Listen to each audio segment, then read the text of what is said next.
Krishna Krishna Hari Hari Hari Rama Hari Rama Rama Rama Hari Hari Hari Krishna Hare Krishna Krishna Krishna Hari Hari Hari Rama Hari Rama Rama Rama Hari Hari Hari Krishna Hare Krishna Krishna Krishna Hari Hari Hari Rama Hari Rama Rama Rama Hari Hari Hari Krishna Hare Krishna Krishna Krishna Hari Hari Hari Rama Hari Rama Rama Rama Hari Hari Hari Krishna Hare Krishna Krishna Krishna Hari Hari Hari Rama Hari Rama Rama Rama Hari Hari Hari Krishna Hare Krishna Krishna Krishna Hari Hari Hari Rama Hari Rama Rama Rama Hari Hari Hari Krishna Hare Krishna Krishna Krishna Hari Hari Hari Rama Hari Rama Rama Rama Hari Hari Hari Krishna Hare Krishna Krishna Krishna Hari Hari Hari Rama Hari Rama Rama Rama Hari Hari Hari Krishna Hare Krishna Krishna Krishna Hari Hari Hari Rama Hari Rama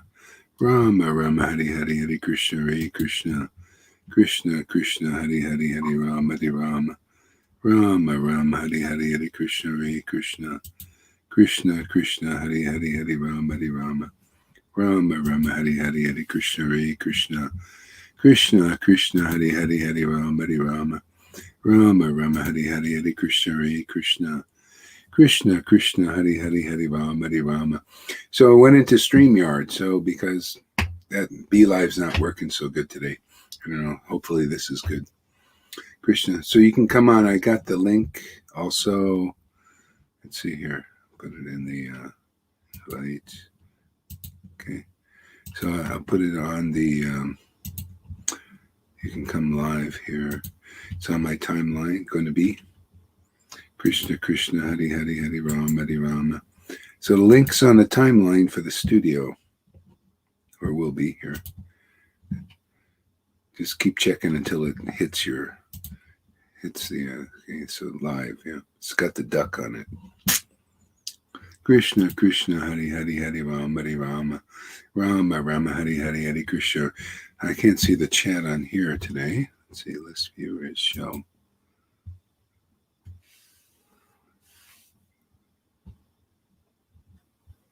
Click on a comment to show it.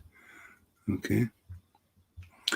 Krishna Krishna Hari Hari Hari Rama Hari Rama Rama Rama Hari Hari Hari Krishna Hare Krishna Krishna Krishna Hari Hari Hari Rama Hari Rama Rama Rama Hari Hari Hari Krishna Hare Krishna. So you can come on StreamYard here. It's on the timeline. Whoever was here, come back and see if you can make it on here. Krishna, we can get more people up here, get up to 10 people. So it's a good one. Try to get up here somehow or other.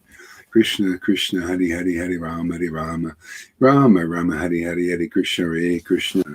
Got one. All right. Here we go. Got one here.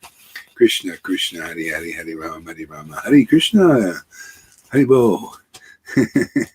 Krishna Krishna Hari Hari Hari Rama Hari Rama Rama Rama Hari Hari Hari Krishna Hare Krishna Krishna Krishna Hari Hari Hari Rama Hari Rama Rama Rama Hari Hari Hari Krishna Hare Krishna Krishna Krishna Hari Hari Hari Rama Hari Rama. Two. We have three. We have four.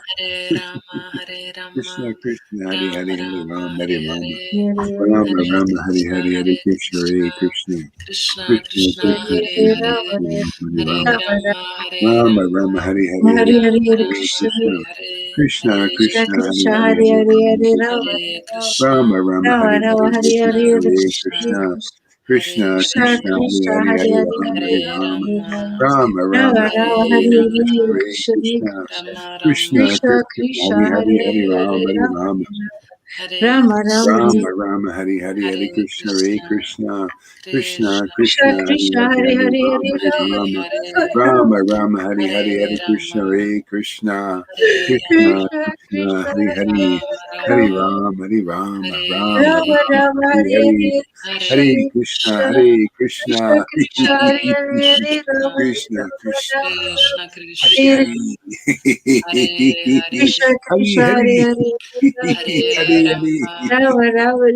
Hari, Krishna Hari Krishna Hari, Hare Hare Hari Hari, Rama Rama Hare Krishna, Hare Krishna, Krishna Krishna Hare Hare Krishna, Rama Hare Hari, Hari Rama Ram, Rama Hari Hare Hare Ram, Krishna Ram Ram, Hari Hari. Krishna Krishna Hare Hare Krishna, Hare Hare Krishna Krishna, Krishna Krishna, Hare Hare, Hare Ram, Hare Ram, Ram Rama Ram, Rama Hare Hare Hare Hare Krishna, Krishna Hare Krishna, Krishna Krishna Krishna, Hare Hare, Hare Ram, Hare Ram, Rama Rama, Rama Hare Hare, Hare Krishna, Hare Krishna, Krishna Krishna, Hare Krishna Hare.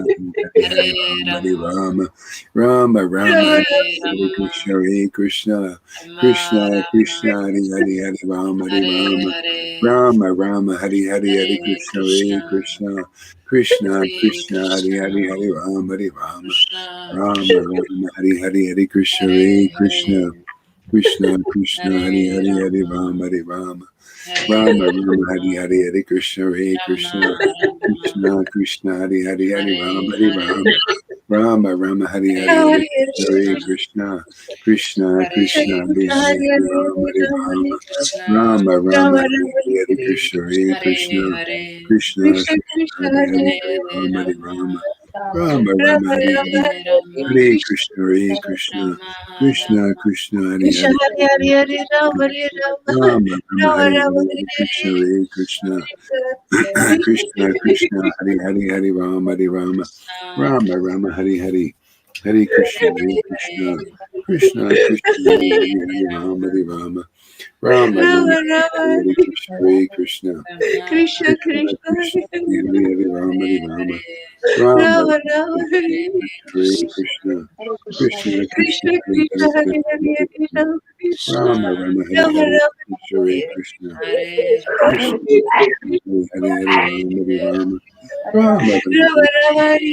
Krishna, Krishna Krishna, Krishna Hare Krishna Hare, Hare Hare Hare Rama, Hare Krishna Rama Rama, Hare Rama Hare, Rama Krishna Hare Krishna, Krishna Krishna, Hare Hare, Rama Hare Rama, Rama Rama, Rama Rama Hare Hare Krishna Krishna Krishna Krishna, Hare Krishna Hare, Krishna Hare Hare Rama, Hare Rama Rama, Hare Hare, Hare Rama Krishna, Krishna Krishna, Hare Hare, Hare Rama, Rama Rama, Hare Hare, Hare Krishna, Hare Krishna, Krishna Krishna, Hare Hare, Hare Hare Rama, Hare Rama, Rama Rama, Rama Hare Rama Hare, Hare Hare Krishna, Hare Hare Krishna, Krishna Krishna, Hare Hare, Hare Krishna Rama, Hare Rama, Rama Hare Rama Hare Krishna Krishna Krishna, Hare Krishna, Hare Rama Rama Hare Krishna Krishna, Hare Hare, Hare Rama Hare Rama Rama Hare Krishna Krishna Krishna Krishna Krishna, Hare Hare, Hare Hare Rama, Rama Rama Rama Hare Hare, Krishna Krishna Krishna Krishna Hare Hare Rama Hare Hare, Hare Rama, Hare Rama Rama, Rama Hare Krishna Hare Krishna Krishna Krishna Hare Rama Hare Rama Rama Rama Hare Krishna Krishna Krishna Hare Hare Rama Hare Rama Rama Hare Krishna Krishna Hare Krishna, Hare Krishna. Krishna Krishna, Jaya Jai Shri Chaitanya, Krishnanda, Jai Shri Advaita Chandra, Jai Gaur Bhaktavinda. Jaya Jaya Jaya Jaya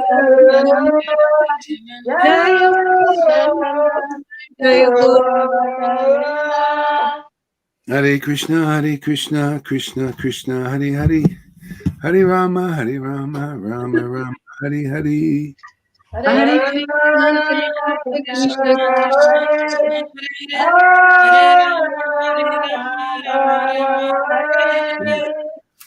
Okay, so Hare Krishna. See, Brihad Bhagavatamrita here.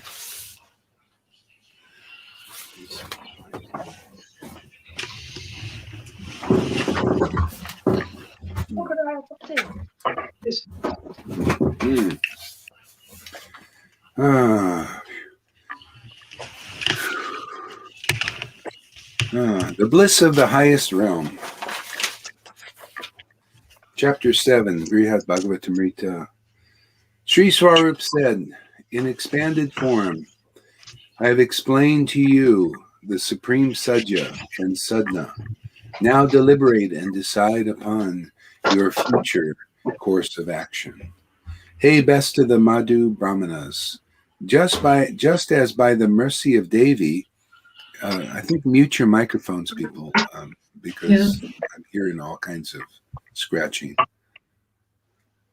Hey, best of the mature Brahmins, just as by the mercy of Devi I attained my innermost cherished fruit, you also can attain it. Understand this to be certain. And that which you haven't yet attained, meaning his direct darshan, you will also attain without delay, because I can see that Bhagavan has bestowed all of his mercy upon you. Even though the personal narrations of not only myself, but those of Sri Krishna and his eternal associates as well are very confidential, I have nonetheless spoken them to you. See, in confidence, it's just something, like me, people tell you, this is confidential. See? So, please keep this between ourselves. Okay? Usually people want to do that in this world, but it's not really confidential. It's just, it's confidential, worldly stuff,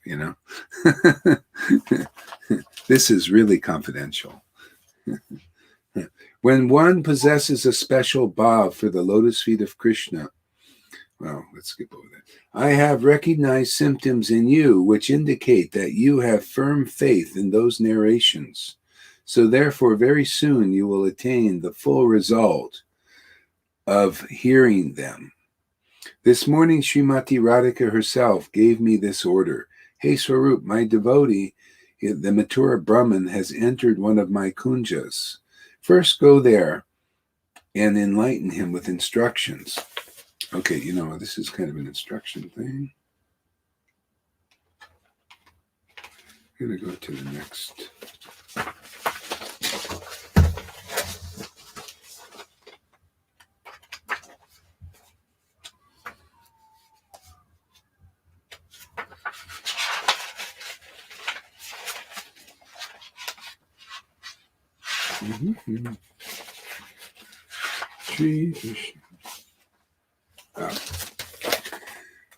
Chapter 6, Fulfillment of Long Cherished Desires. Sri Gopakumar said, Hey Brahmana, coming to this Vrindavan and following Narada's instructions, in a sweet voice I began chanting the names of my dearest Sri Krishna, as well as meditating on and singing about his pastimes. Remembering the condition of my heart and the bhav that arose inside of me, upon seeing his Leela Stalis at that time, I feel a little bashful. How can I possibly describe that condition to others? At that time, I felt extremely aggrieved, and I passed my days and nights crying pitifully. I could not determine whether the spiritual practices which I had been observing for so long were giving me happiness or drowning me in an ocean of sorrow. I could not determine whether I was residing in the middle of a forest fire or if I was submerged in the nectarian cooling waters of the Yamuna. Sometimes I thought that I must have fallen into the hands of a knave who was drowning me in that great ocean of unhappiness, where I could not trace even a scent of happiness. Thus I resided in that way in that very kunj, which is an ornament of Vrindavan. Once while drowning in that ocean of weeping, I fainted. Then the crown jewel of those who are merciful approached me, and with his nectarian lotus hand in which he holds the flute, he wiped the dust from my body. Next, that great knave playfully tried to bring me back to consciousness by time and again shaking me. But it was the sweet fragrance emanating from him, the likes which I had never before experienced, which reached my nose and brought me back to consciousness. Receiving darshan of his lotus face, I quickly stood up in that great confusion, and being overcome with divine bliss, I tried to grasp his beautiful yellow cloth, but making playful melodies on the flute, that crown jewel of heroes moved behind me. In that very moment entered another Kunj and hid. I pursued him and began looking everywhere for him, but could not find him anywhere. Being deprived of his darshan, I again fainted and fell into the current of the Yamuna. As the current that was carrying me along became very fierce, I was awakened. Opening my eyes, I saw that I was rising in an airplane moving faster than the speed of mind along a celestial path until noticing that I had arrived at some other world. Okay, I'm going to try something else. If it doesn't work, I'm just going to have to let the heavy hitters go. Okay, one more time. Okay. Hare Krishna.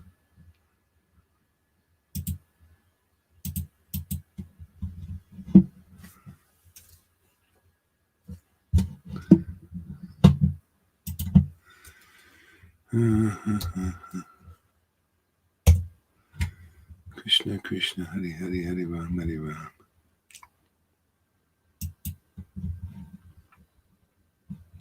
Krishna Krishna Hare Hare Hare Ram Hare Ram Rama Rama Hare Hare.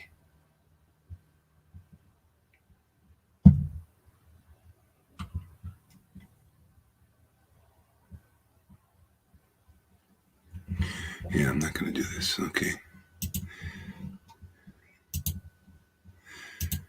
So, let's see. Lalita Ganga, you read something.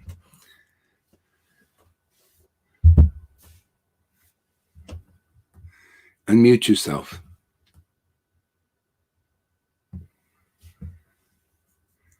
Read whatever you want. Okay.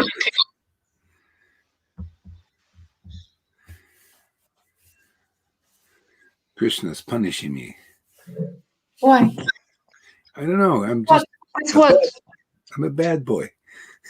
Really? I'm not feeling ecstatic reading anything. So I give up. Must want somebody else to read like you.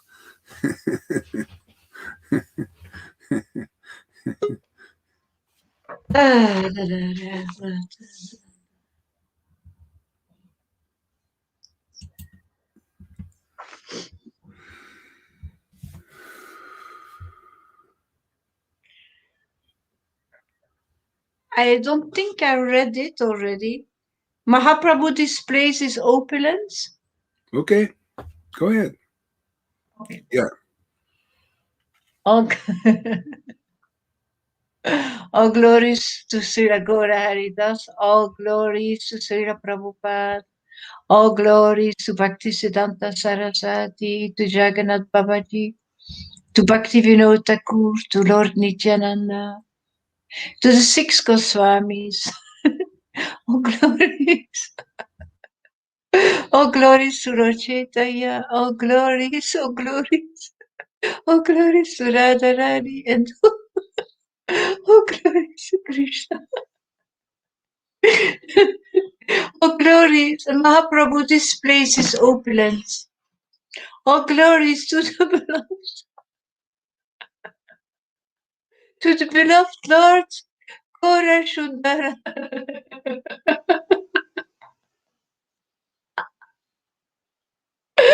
Who is most dear to everyone, especially Lord Nityananda and Advaita Acharya Prabhu.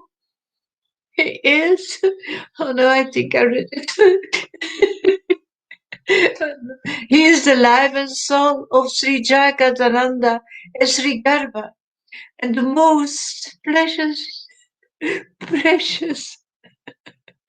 treasure of Pundarika Vidyanidhi.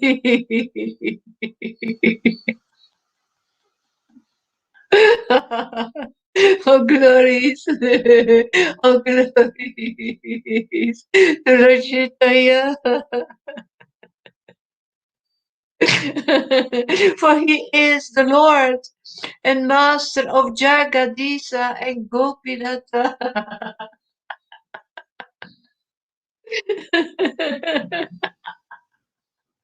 Oh, glories to all the associates of Lord Chaitanya, along with Nityananda Prabhu.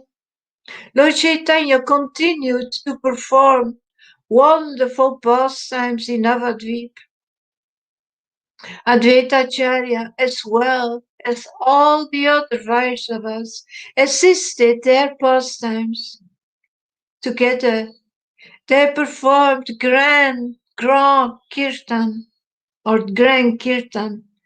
dancing ecstatically whilst constantly chanting of the holy name of Lord Krishna.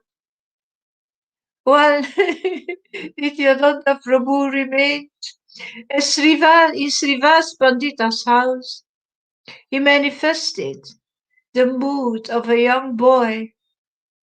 He would not even eat by himself, and he had to be fed by Mother Malini, who felt like a mother to him. One day, Lord Chaitanya began to discuss topics regarding Krishna consciousness with Srivas Pandita. Wanting to test Srivas, he asked, "Why do you keep and maintain this avadut in your house? You don't know anything about him. Who is he? From where does he come? What is his family background? I warn you that you are being too lenient and kind to him.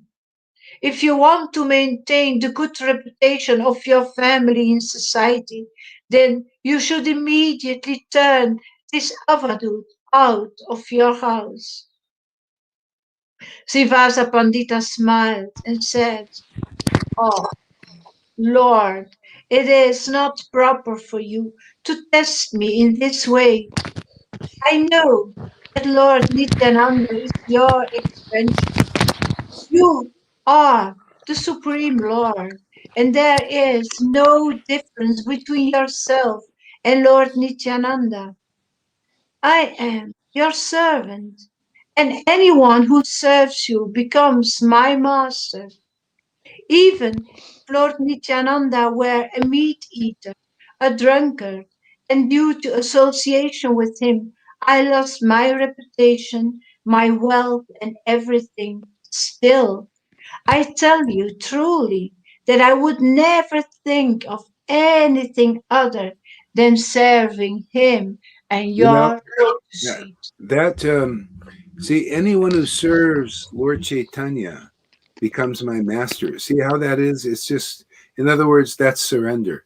The Lord takes in possession of the body, and anybody that acknowledges who he's taking possession of becomes like liberated, because you say, I recognize that this is the Lord coming as the devotee or as the guru, the real one. See, you can recognize Satchidananda qualities. See, so this is perfect understanding. See, that really serves the Lord, surrenders to the Lord. They become the master of all the devotees. You say, "Oh, my master has appeared here." See, that's real Vaishnava. You know, real surrender, not surrendering to the material energy, not surrendering to people that are not really qualified. That's what people do in the they misidentify material as spiritual, and that's the whole problem. The secret of success is to learn how to identify the spiritual potency when it's here. Mute your microphone there, because it's scratching here. There you go. Thank you. Yeah. So yeah, go ahead.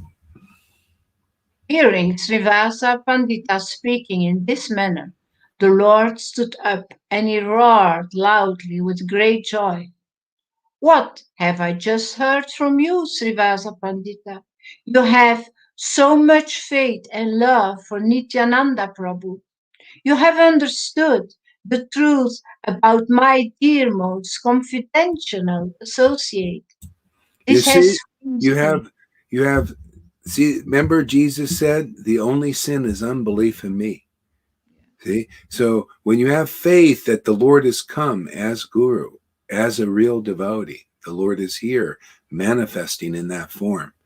That's the secret. Then all sin goes. You see how the Lord shows you how happy he is inside us by showing his joy outside, in that form.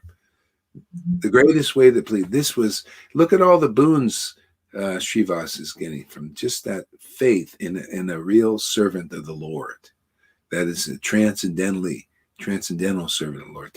That's the same thing that happened with Shukadev Goswami.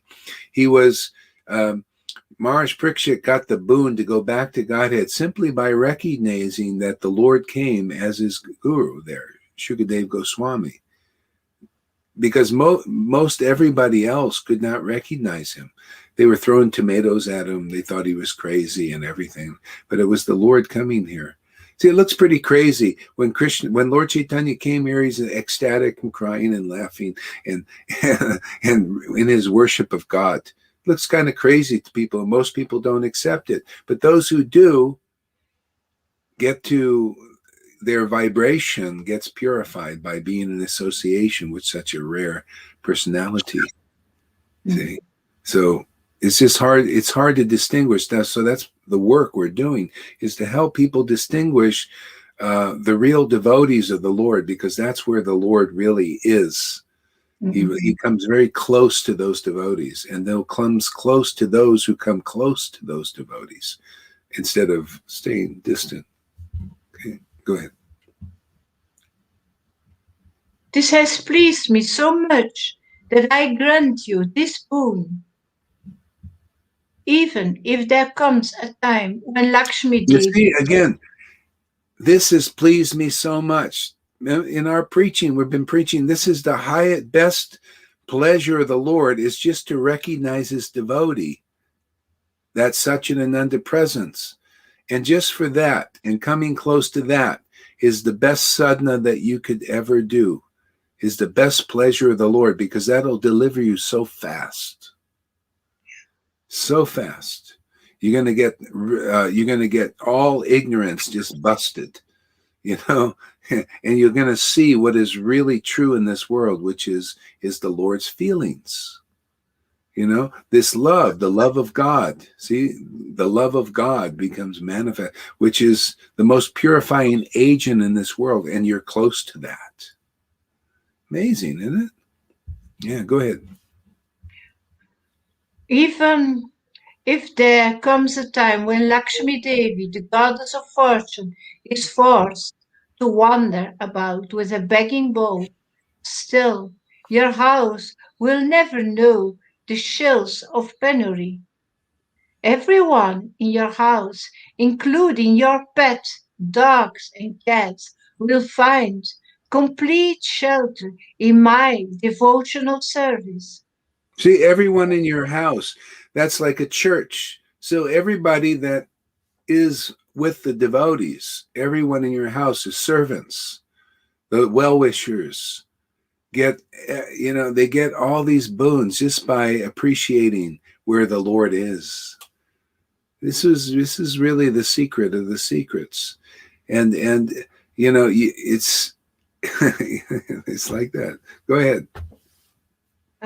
Therefore, I leave Lord Nityananda Prabhu in your care so that you may look after him and serve him properly. Saying this, the Lord returned home. Lord Nityananda. That's where the service comes in.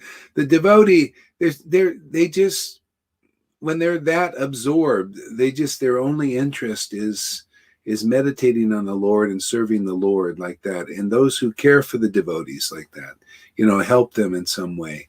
The Lord is so appreciative that it's just like, wow, thank you very much. I leave my devotee in your care like this. Mm-hmm.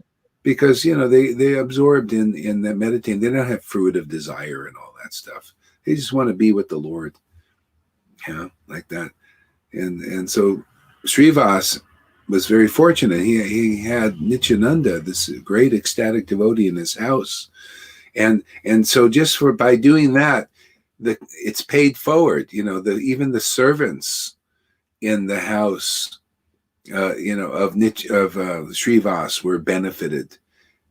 That even the tailor, there was a tailor in that house that was sewing clothes, and he was a meat eater. He was a Muslim meat eater, and he got to see the form of the Lord. And he became ecstatic, became an ecstatic devotee. The Lord, accepted him just because he was in the house and was favorable to Srivas. Again and again, you're justified before God by faith in his devotee. Otherwise, it's just a bunch of talk still. Oh yeah, I love, this is what we see. And we always seen this way. Back then with Jesus and now. Oh yeah, I believe in Krishna. Krishna's wonderful and all that. But people don't really know Krishna because the Lord tests them. He sends the devotee here with such and ananda qualities. And just by and people, the hypocrisy is, oh, I'm worshiping Krishna, but you're not really. You don't know who Krishna really is. Only his devotees know, really. They're more intimate. The Lord Krishna reveals his true self to them, the true understanding to them. And that's how it's a very simple, like that. I mean, look at Tom yesterday, just by him hanging in there, now the Lord he's reading the Leela and feeling attraction to the point where ecstatic devotion is awakening. That's something that even the greatest demigods would want to experience.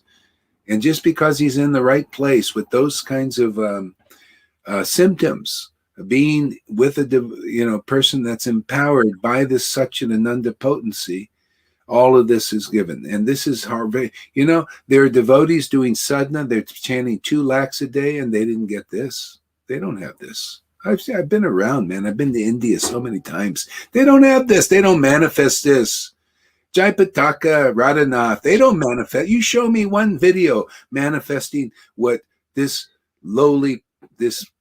guitar player, it doesn't even play very well. Actually, I'm just joking. He plays great. Yeah, manifesting that, or what many devotees here are manifesting. You don't see even the biggest gurus would have the biggest followings don't manifest. Okay? I just want to make a point. It's not about criticizing. You just got to point these things out so people can get their being muddled in their mind. You can start to see things as they are. Come on, man. That means we are, if we're Nityananda's servant, truly, then Nityananda's ecstasy will be here. And the power of that blessing of Nityananda will pay forward into the people that are in our house here. And our house is pretty big. Our house is cyber house. Just from this, if you just come and turn your video on and hear and listen and associate with these devotees who have the mercy of Krishna and Lord Chaitanya, of this ecstatic attraction, you get all these things because those symptoms are here. See? It's not just in the book and you're just reading the book. No, it's a living reality now. And many of you know that, and that's your witness.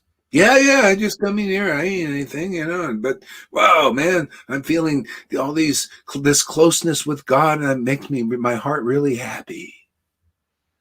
See, that's the witness. Otherwise, what do you got to say in this world? Blah, blah, blah. Let me tell you about these, the books, and let me, my memorized scriptures and all, that kind of, what is that compared to ecstatic devotion? That's the witness, man. That's substance that liberates people, gets them out of the material world, substantial spirituality.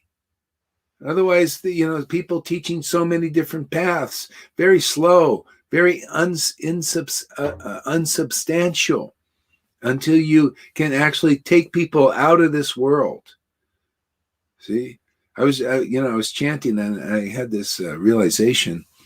The prayer, when Jesus told you pray like this: Our Father who art in heaven, thy will be done. See, thy will be done on earth as it is in heaven.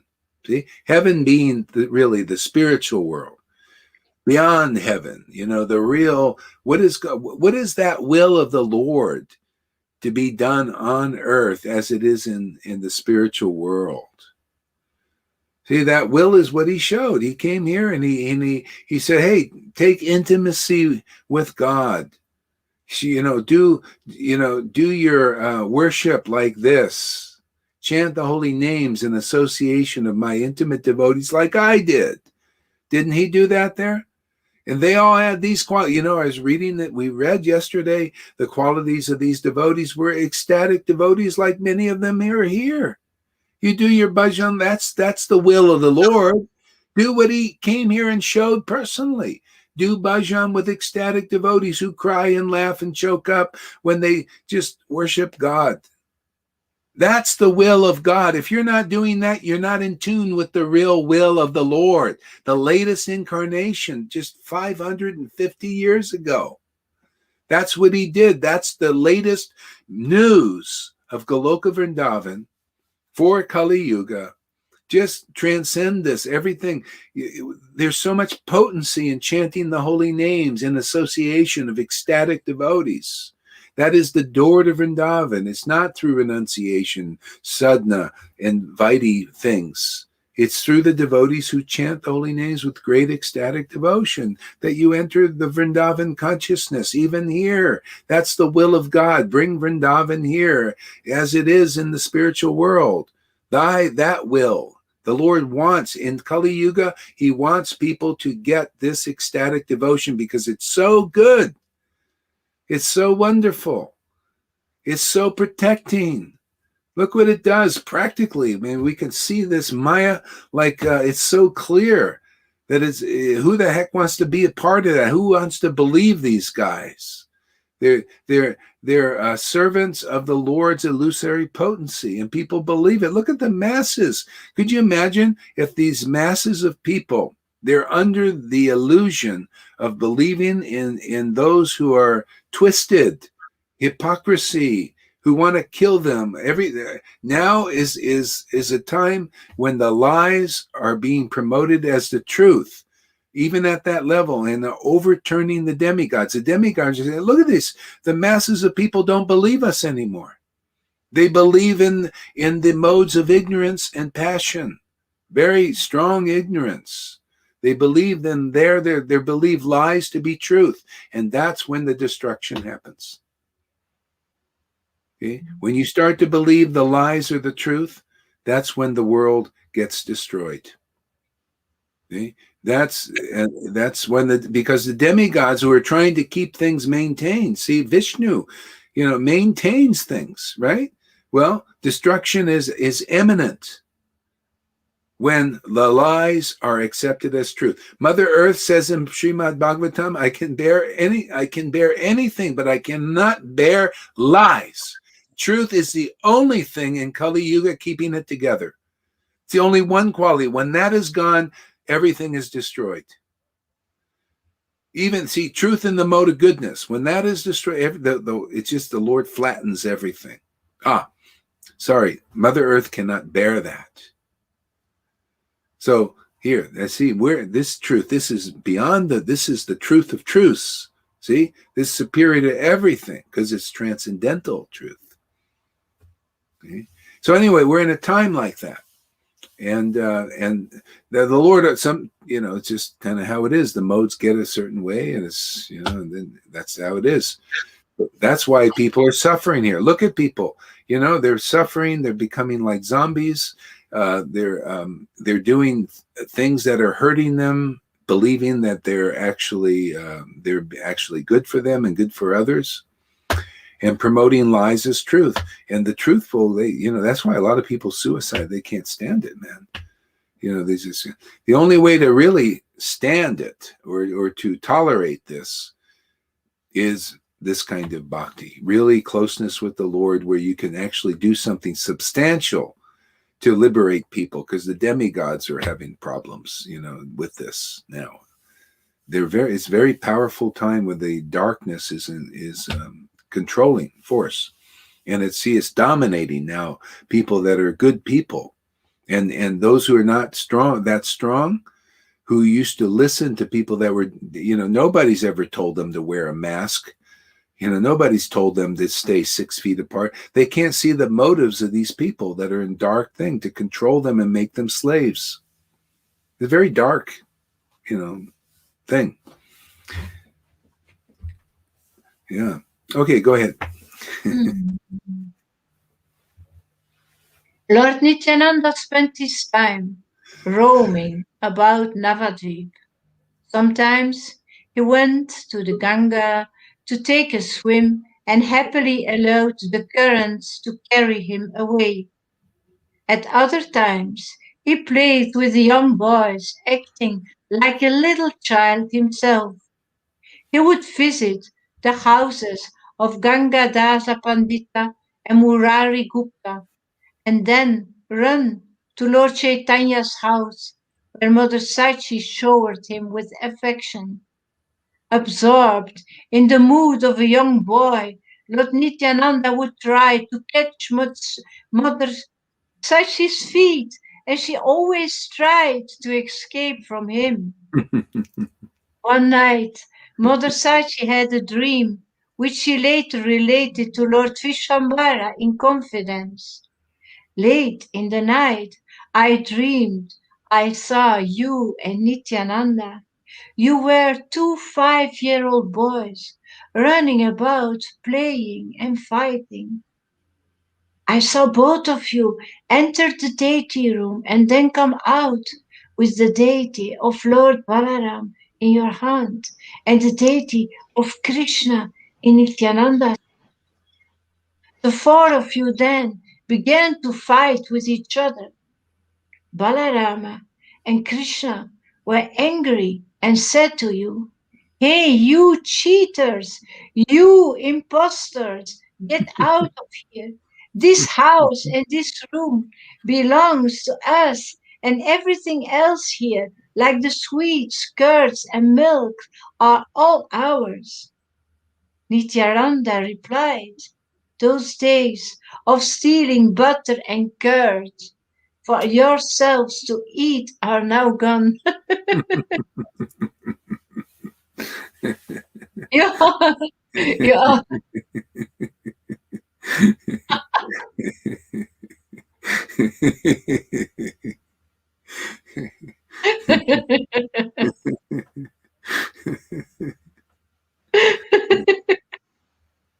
You are no longer cowboys. now, now you have become young brahmanas. So give up now your possessiveness about all these sweets.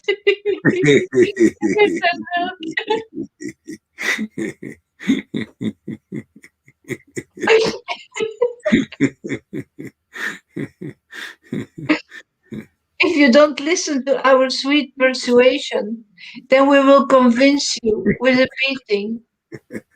Who is going to tolerate your plundering and mischief? Balaram and Krishna replied, "We will catch hold of both of you impostors and leave you here tied up. Who will?" See how they were imposters? They're so this is they're pretending to be what they're really not. They're actually Balaram and Krishna, but they were hiding in Navadvip. They're hiding their real forms. So Krishna and Balaram say, "Hey, you guys are imposters, man. What is this? You're taking our food. This is meant for us." This is our Imposters, cheaters. You're cheating people. You're accepting the offerings that are meant for us. yeah. Yeah. But that's how it is. It has to be like that. So they represented Krishna and Balaram in this world. They taught us how to worship Krishna and Balaram. Yeah. Go ahead. Yeah. We will convince you with a beating. who, is, who is going to tolerate your plundering and mischief? Balaram and Krishna replied, we will catch hold of both of you impostors and leave you here tied up. Who will blame us for this if you go against the wishes of Krishna? But Nityananda Prabhu then replied, who is afraid of you, Krishna, your Krishna? My Lord, my Lord and Master is Vishvambara. The four of them fought in this way, snatching and eating the sweets and food from each other's hands and mouths. Nityananda called out to me, saying, Mother, bring me food. I am very hungry.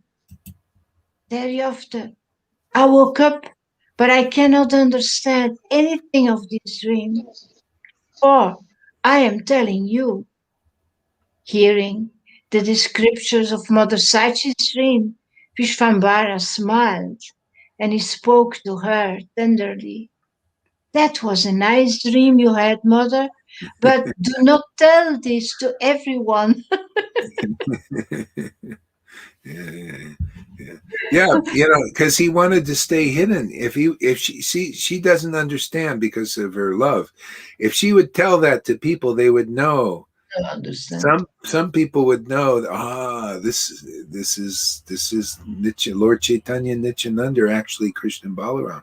They didn't want this to be known then. No time for that. No. No. Secret. Some people are intelligent; they would know.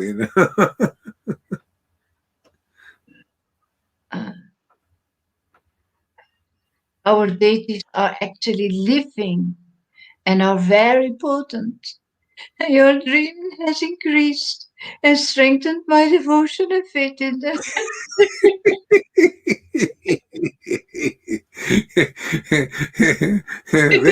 They were actually living in the house. It was them. Our deities are actually living.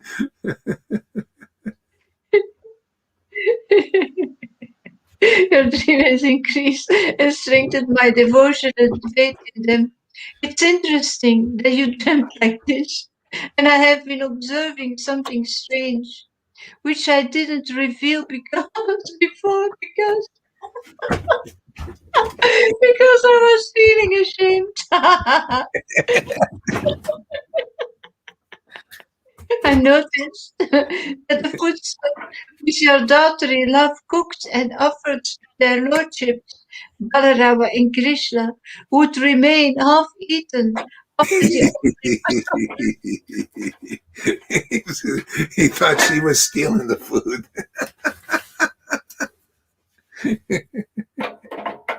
I was suspicious of my wife.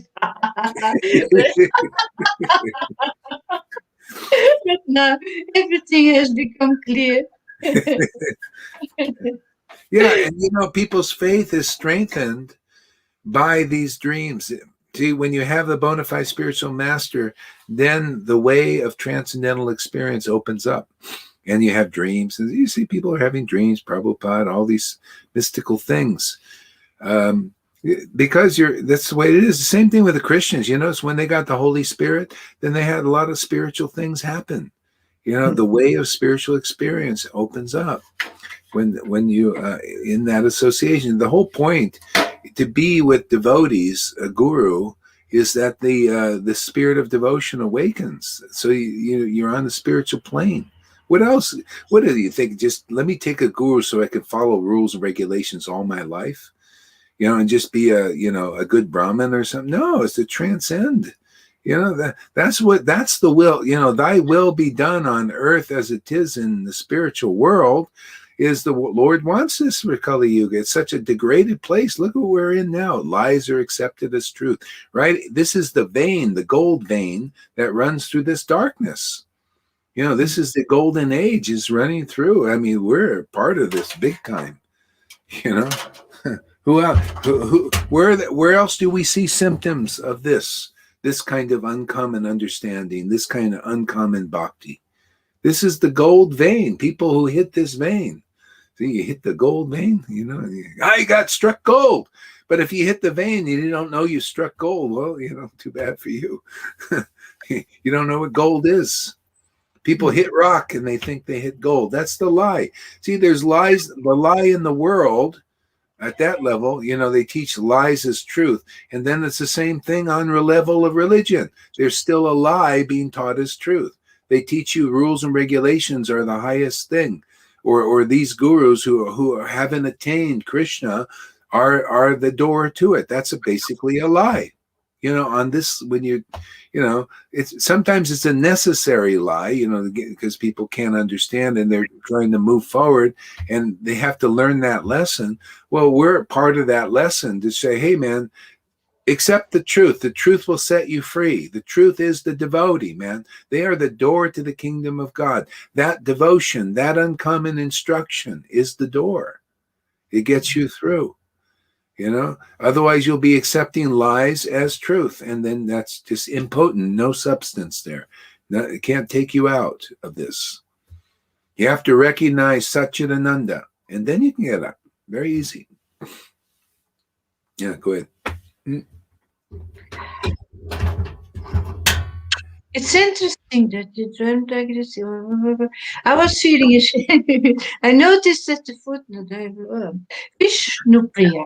Sri Lakshmi Devi, the mother of the universe, heard the details of Mother Saifi's dream from the inner quarters, and she smiled at her husband's words. Vishwambara said, Mother, let me go and bring Nityananda here right away, and you can feed him.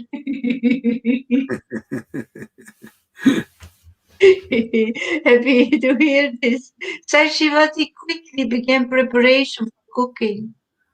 Vishwabara went to Nityananda.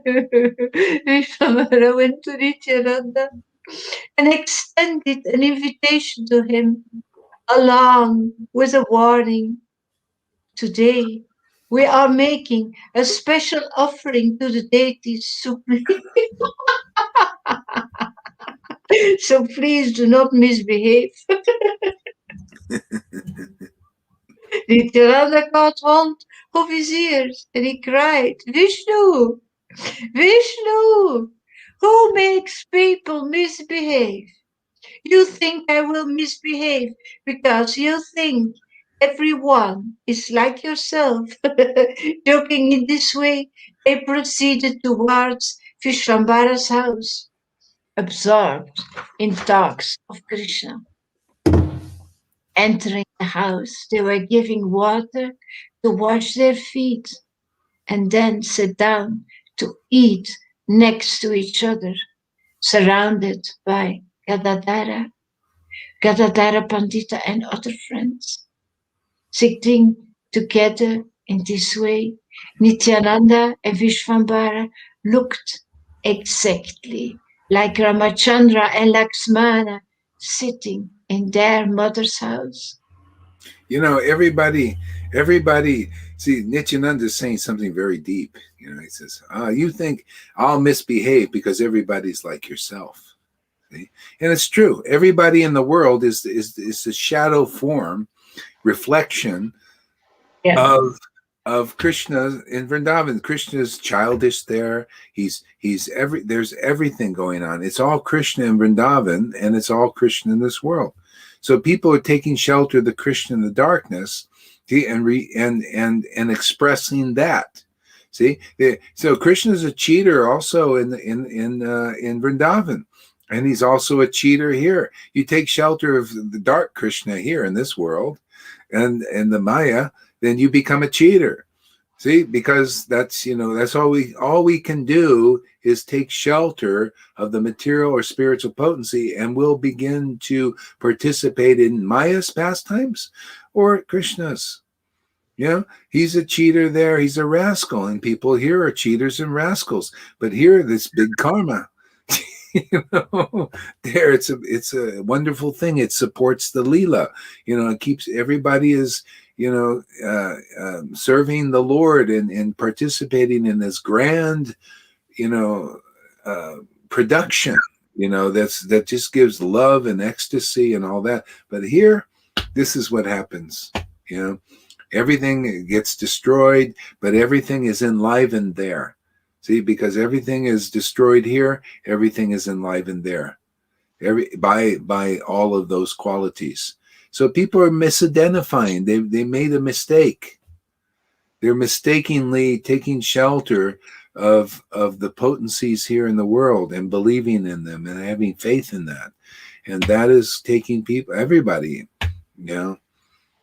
So this is a chance for people, if they come in and get this knowledge. This comes through a disciplic line. You can get out. Otherwise, you're stuck in this darkness. You have to have this knowledge and the association devotees, and have this is called sadhu sangha. This is the most glorious thing. Here we can relish this bhakti and talk about the truth, discuss the highest truths like this, and be fixed in that, fixed in bhakti, fixed in Satchidananda. And that's it, man. And you stay fixed forever in this.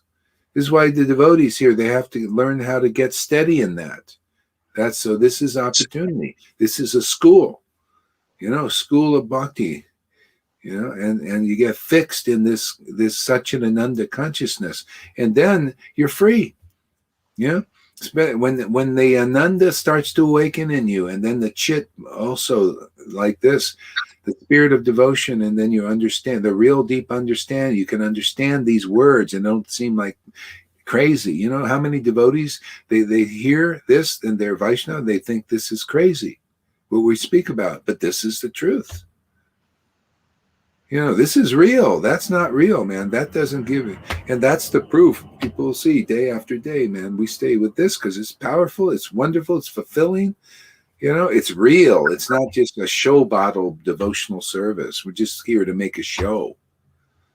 Well, in a sense, we are. See, there's going to be a show. See, the show invitee is still a show, and you're outside of the bottle. Here, it's a show in the bottle. You just come in see, the door is inside. To get in the bottle, you got to go through the, what do you call the bottleneck? See, that's the door. Yeah, go ahead. Here, the Lord shows up. Yeah, the Lord. Yeah. Here, the Lord shows up in his transcendental manifestation. Yeah, because why? We're in truth. See, he likes conclusive truth. Therefore, he likes to come to hear devotees speaking about things that come from, realization that he gives himself, actually. He's the one giving this. I mean, I wouldn't be able to understand this. It's because of the helper. He's the helper, man. He's the ally. Absolutely. We bound that ally up somehow or other. That's what the Carlos Castaneda book. You got to bind up that ally. You got to tackle him. You got to, subdue that ally. And then he stays with you and helps you. Go ahead.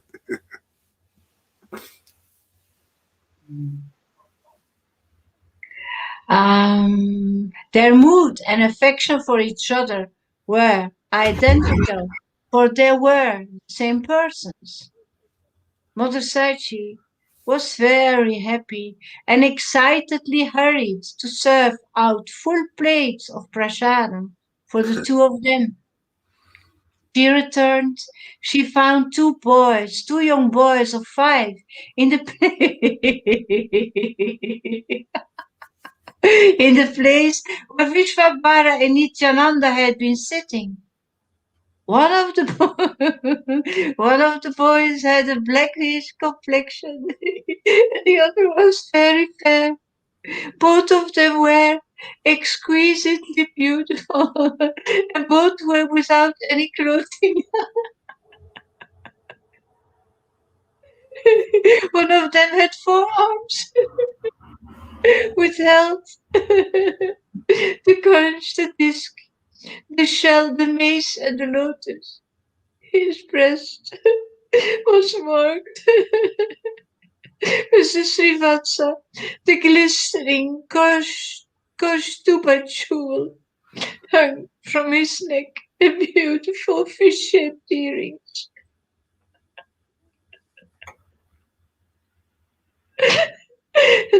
dangling from his ears. The other boy held the plough and the pestle. She also saw her daughter-in-law, Vishnupriya, situated on situated on the breast of one of the young children. No sooner had she seen this wonderful sight than it vanished. Mother Sachi stood still, stunned in ecstasy. As tears rolled down her face, drenching her clothes. All the foodstuff scattered here and there, as Sachi Mata fell to the ground and lay unconscious. Vishvabhara rushed up to wash his hands and mouth. Then quickly he ran to revive his mother.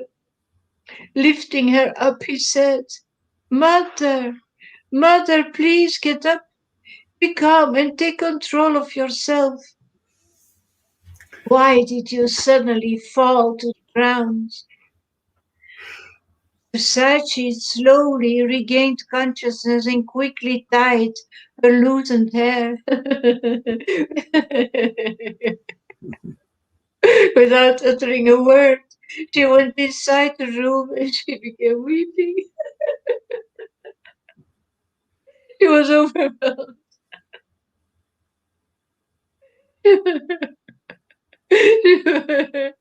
She was overwhelmed with ecstatic love for Krishna, and nothing else mattered to her.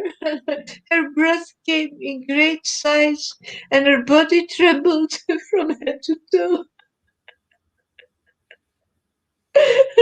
Meanwhile, the servant Ishana cleaned the eating room. He collected the remnants of food that had scattered over the floor and ate them all.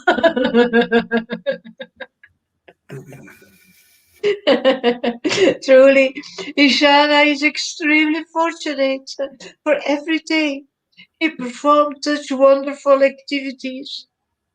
Yet he remained like a simple servant, and thus no one knew that he daily perceived the highest transcendental truth. Lord Gurachandra, along with his devotees, continued to perform congregational chanting of the holy name in Navadvip. Although the Lord's eternal associate had appeared in different parts in Bengal, gradually, in small numbers, they began to come to Navadvip. There, they soon found out that the Supreme Lord had appeared, allaying the fears of the devotees and filling their hearts with bliss. Lord Vishwambara manifested himself before them as the supreme, the supreme personality of Godhead. The Lord's devotees are as dear to him as his own heart. Thus, that supreme personality, who is intensely sought after throughout the Vedic literature, mixed unreservedly with his devotees. He embraced. People can't see the Supreme Lord. See, they're searching through the scriptures, but they still don't understand that he's Satchidananda. So searching the Vedas. Where's Krishna? Where's Krishna? And so they're looking, and they can't feel it. So the Lord has to come, or he empowers his devotee with this bhakti. And the Lord, he comes in an empowered form. Now he has to do it like that. But everybody, all that sadhana and all those fasts and all that searching is searching for where the Lord is empowering his devotees. Yeah. And that's where you're delivered. That's where you get freedom from fear.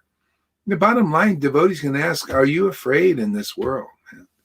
If you aren't, then because you've got the Lord close, because the Lord ain't in fear of this. Go ahead. You still have fear, you don't have the Lord. Yeah. If you still are afraid. Yeah. Lord Chaitanya taught that in Chaitanya Chari. He says, when you're disconnected from Krishna's spiritual potency, fear manifests.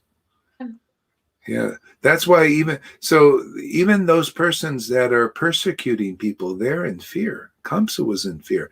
These persons here are in fear. They transmit that fear vibration. That fear vibration, what do you call it? They want everything to be like them, fearful and panicky and in anxiety and distant. See, they're distant from people. They don't have compassion. They want people to also, so they reflect, people are believing that and becoming like that. They're becoming their slaves. That's how you become a slave. They want people to comply, and just obey, and so that's just from faith in that. The whole thing could overturn if people stop having faith in the Lord's Maya. People, those who are teaching lies as truth, but so this is the big fight. And the demigods, see, the Lord always sides with the demigods, usually. See, he usually sides with the demigods. And so this is the way that they can get energy. He will empower the demigods to kind of set things right at a certain point, like he did in the after the Battle of Kurukshetra. He put Yudhisthira, devotees, in charge, with get everything going properly. But then the Kali Yuga started to come in again, started, and then that's when they went and felt it was time for them to go back, because Kali Yuga was coming in strong. And then 550, then Lord Chaitanya came and holding back Kali Yuga again. He pushed it back and brought this truth in it. And look at it. I mean, can you imagine what we're bringing in here at this time? There's so much darkness everywhere. There's darkness in religion, and there's darkness in the world. And this is real light, man. Conclusive understanding and ecstatic devotion, man. For becoming firmly rooted here in this Sangha. Many people, if they fall away for a little bit, often they're recovering because they got enough that they can see that, the strength is here. And they come, and because it is very powerful. So this is anyway, this is, you got to be happy in this world. This is the only way I can be happy.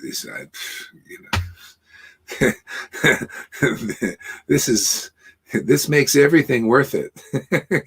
Enlightening, yeah. This is the light. Well,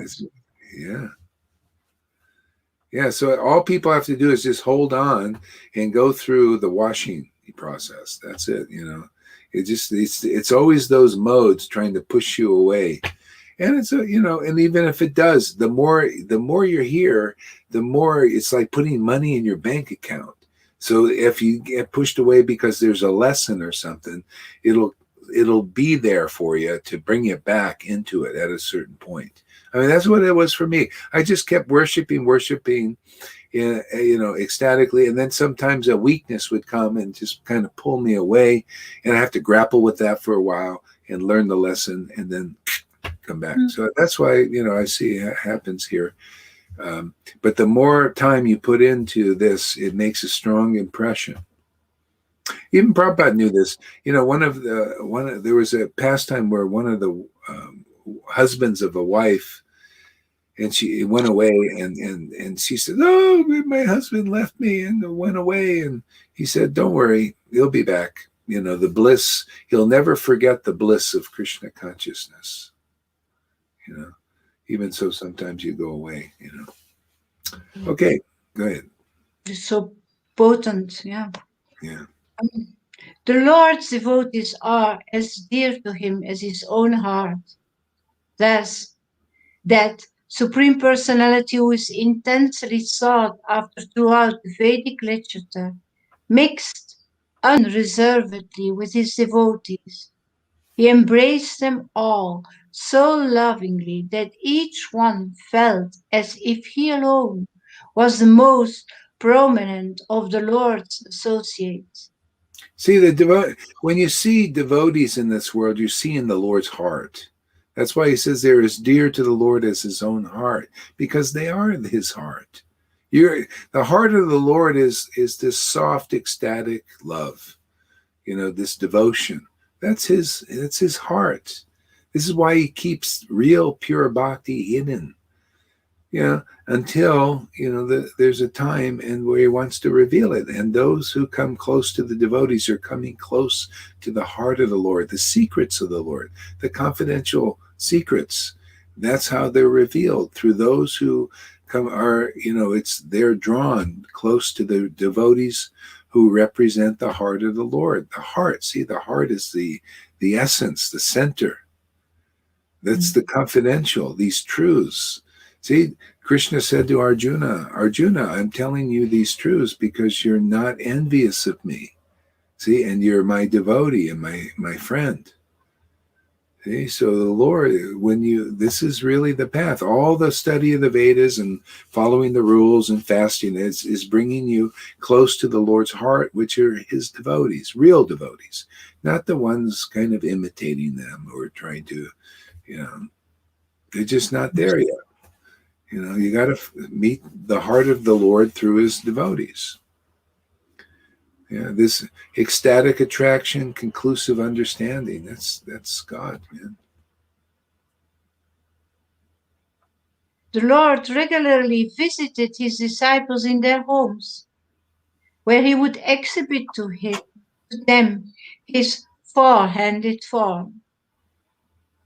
Sometimes he went to Gangadasa Pandita's house or to Murari Gupta's house, and at other times he visited Srivasa Pandita.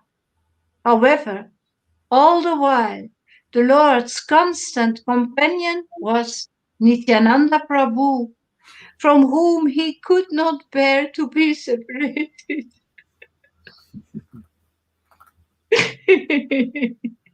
Lord Nityananda was always engrossed in the playful mood of a young boy, and Vishvambara wholeheartedly reciprocated with him in the same spirit. You see how the Lord is visiting the houses of devotees. Yeah, he's coming to our house. He's coming here in the house here. He's coming into also our house in the bodies. The Lord is always he wants to come to the house of his devotees who welcome him. We welcome his ecstatic form. This is if Vaishnavas understood this, or the world understood this, that to go to where the Lord is, if they go to where the Lord is welcome, where the devotees are welcome, you welcome the devotee, just like Jesus said, whoever welcomes you welcomes me. See, you represent me now. Whoever welcomes you represents me, and represents and welcomes the Father. That's the line. It's like this current that goes outwardly, and it's just you have to when you welcome it, see, and not resist it. You welcome it, then the Lord comes to you. That's how the Lord, when you accept the devotees, when you come close to the devotees, then the Lord comes close to you. He enters into your spirit, into your house. That way. Yeah. Some people, the Guru Aparat or Vaishnava Aparat is when you just, you rebel against that, or you away from that, Push the Lord away. You stop receiving the real Lord, and then you go into the Maya. That's the punishment. You go into the Maya and you start receiving the Maya, the false ego, and it bewilders you in all kinds of ways. Yeah, so fortunate are those who receive that and they stay with that, and then their bhakti stays steady.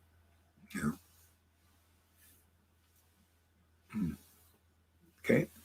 According to their particular fate, various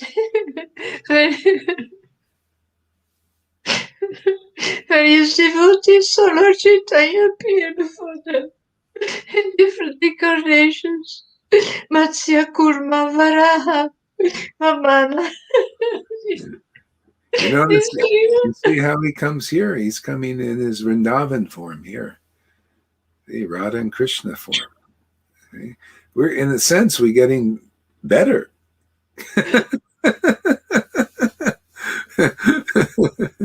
I don't care about Kurma and all these. This is great for those devotees. I But like for Krishna. I like Radha and Krishna, man. Lord Chaitanya.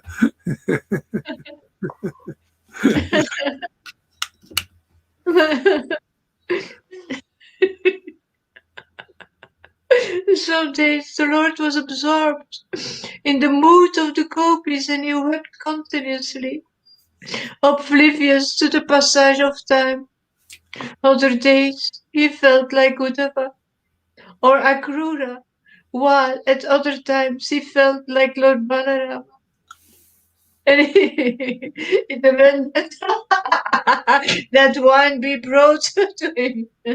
Sometimes he was filled with the emotions of Lord Brahma.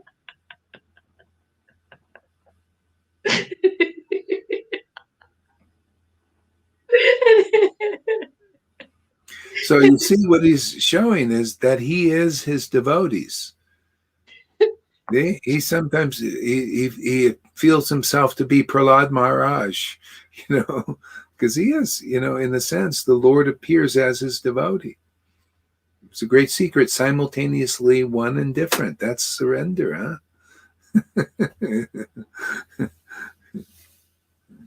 The emotions of Lord Brahma, and he began chanting hymns, falling, falling on the ground. Another time, feeling like Prahlad Maharaj, yeah. He offered prayers to the Supreme Lord.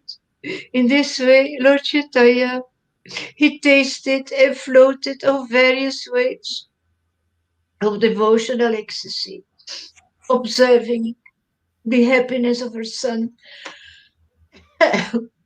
Mother Sachi was extremely happy. Yet, one dreadful thought continuously interrupted her cheerful mood. What if my son leaves home? Brushing such unpleasant thoughts aside, she said, "Dear son, go and take your bath in the Ganga. Mother, mother, please chant the holy names Krishna, Rama in every conversation with his mother." The Lord simply replied with one word, Krishna. These super excellent, transcendental pastimes of the Lord are all inconceivable. They cannot be understood by any amount of material calculation. Okay, so Tom, read something. Start where she is. You reading Chaitanya Bhagavat there? Yeah, page 326. Yeah. 326. Chapter 8, Madhya Ganga. Hey, this is like a Zoom conversation. I got everybody here. It's great.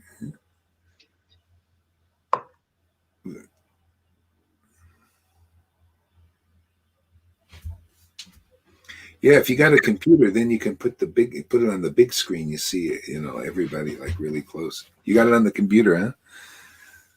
Yeah, I have very little computer now because that's what you advised me. That's what? You advised me that. Oh yeah, but no, I mean I have a little computer, but it's still big, big enough. Yeah, it's bigger than a phone. Well, actually, there's a thing Balaram can show you where you can expand it, where it takes your whole screen. But you probably just don't. There's a little what is that in the right hand corner? There's a thing. It says full screen. It's like a little box.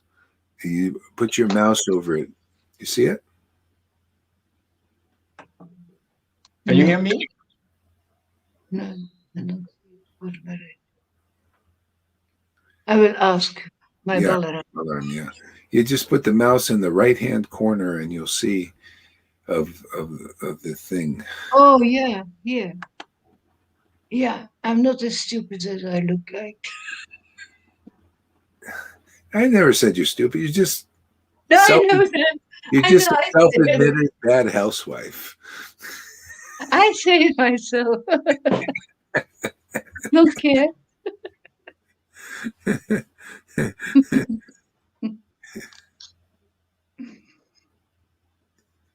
Okay, go for it there, Tom. Can you repeat the page, please? Just a second. 326. 20. Jaya Jaya Shri Chaitanya, Jaya Nityananda, Jaya Shri Advaita Chandra, Jaya Gaura Bhakta Vrinda. Jaya Jaya Shri Chaitanya, Jaya Nityananda, Jaya Shri Advaita Chandra, Jaya Gaura Bhakta Vrinda. Hare Krishna, Krishna Krishna, Hare Hare, Hare Rama, Rama Hare Hare. Whoa. Hare Krishna, Krishna Krishna, Hare Hare. Hare Rama, Rama Rama, Hare Hare. Interrupted her cheerful mood. Okay. Interrupted her cheerful mood. Well, I start a few sentences before. Observing the happiness of her son. Observing the happiness of her son, Narada Sachi was extremely happy. Yet one dreadful thought continuously interrupted her cheerful mood. Narada Sachi was extremely happy, yet one dreadful thought continuously interrupted her cheerful mood. What if my son leaves home? What if my son leaves home? Brushing such unpleasant thoughts aside, she said, "Dear son, go and take your bath in the Ganga." Brushing such unpleasant thoughts aside, she said, "Dear son, go and take your bath in the Ganga." Whoa, Hare Krishna, Krishna. Mother, please chant the holy names Krishna Rama. Mother, please chant the holy names Krishna Rama. In every conversation with his mother, the Lord simply replied with one word, Krishna. In every conversation with his mother, the Lord simply replied with one word, Krishna. The super excellent transcendental pastimes of the Lord's are all inconceivable. These super excellent transcendental pastimes of the Lord are all inconceivable. They cannot be understood by any amount of material calculation. They cannot be understood by any amount of material calculation. One day, a wandering devotee of Lord Shiva passed by, singing the glories of his Lord. One day, a wandering devotee of Lord Shiva passed by, singing the glories of his Lord, while dancing blissfully round and round, while dancing blissfully round and round. Hearing the singing of the Saivite, hearing the singing of the Saivite, Sri Chaitanya suddenly appeared in the form of Lord Shiva. Sri Chaitanya suddenly appeared in the form of Lord Shiva, with great matted locks of hair piled up upon his head, with great matted locks of hair piled upon his head. Jumping up on the singer's shoulder, jumping up on the singer's shoulders. He shouted loudly, I am Shankara! I am Shankara! He shouted loudly, I am Shankara! I am Shankara! The people watched in amazement as the Lord sat perched on the devotee's shoulder. The people watched in amazement as the Lord sat perched on the devotee's shoulder. As the Shivite continued playing upon a horn and a small hand drum, the Lord encouraged him to continue singing. As the Shivite continued playing upon a horn and a small hand drum, the Lord encouraged him to continue singing. That day, the fortunate devotee of Lord Shiva received the full benefit of purely glorifying Lord Shiva without offenses. That day, the fortunate devotee of Lord Shiva received the full benefit of purely glorifying Lord Shiva without offenses. Wow. The Supreme Lord, Gaurasundara, had sat upon his shoulders. The Supreme Lord, Gaurasundara, had sat upon his shoulder. Hare Krishna, Hare Krishna, Krishna Krishna, Hare Rama, Hare Rama. Wow.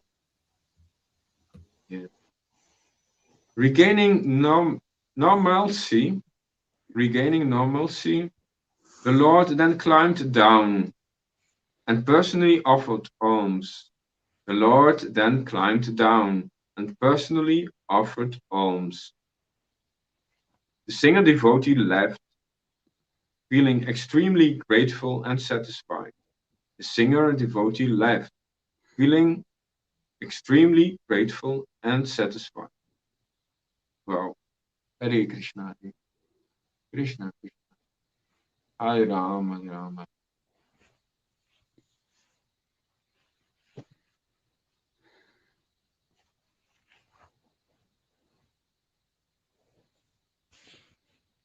Can I say what I feel, or I just read? Hare Krishna. Say what you Krishna, feel. Krishna. Hare Rama. Of course, say what you feel, man. Yeah. Okay. I feel so. The Lord was in disguise of a lesser god, of Shiva, the demigod, and by this way, he pleased the devotee of Shiva more than ever. So he assumed the form of Shiva, and in that way he blessed the devotee of Shiva more than Shiva could bless him. So he surpassed their relationship. He exceeded their relationship. Yes and no. See, because the Lord appeared as Shiva, which he is.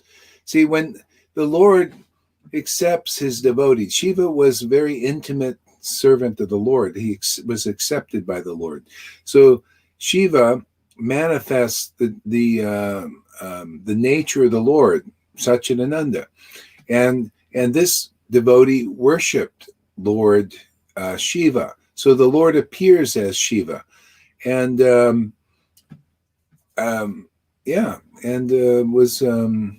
so he appears in his intimate form, it's like so the devotee, like we're worshiping the Lord, and so this devotee was sincere, and so he gave him like a living darshan, to because he's actually Shiva too, so he appeared as Shiva because he is. And that's the way his devotee wanted to see him, as Lord Shiva. See, so he appeared like that. I also remember you were saying, we know who we serve. Mm-hmm. We know who we serve. Yeah. And this devotee, he partly knew who he served. How do we know that? How can you say he partly? It's not explained that he partly know. I mean, maybe he deeply knew. That's why the Lord showed him. Okay. Yeah. Okay. Yeah. Okay. Yeah. So, he might have been worshiping the Lord in ecstasy. Probably was. But so of course it's special that the Lord manifests his form as Lord Shiva there, and or just he said, I'm Shiva. So the devotee sees him as Shiva, but he also sees him as Lord Chaitanya, probably because he's there in that form too. So when we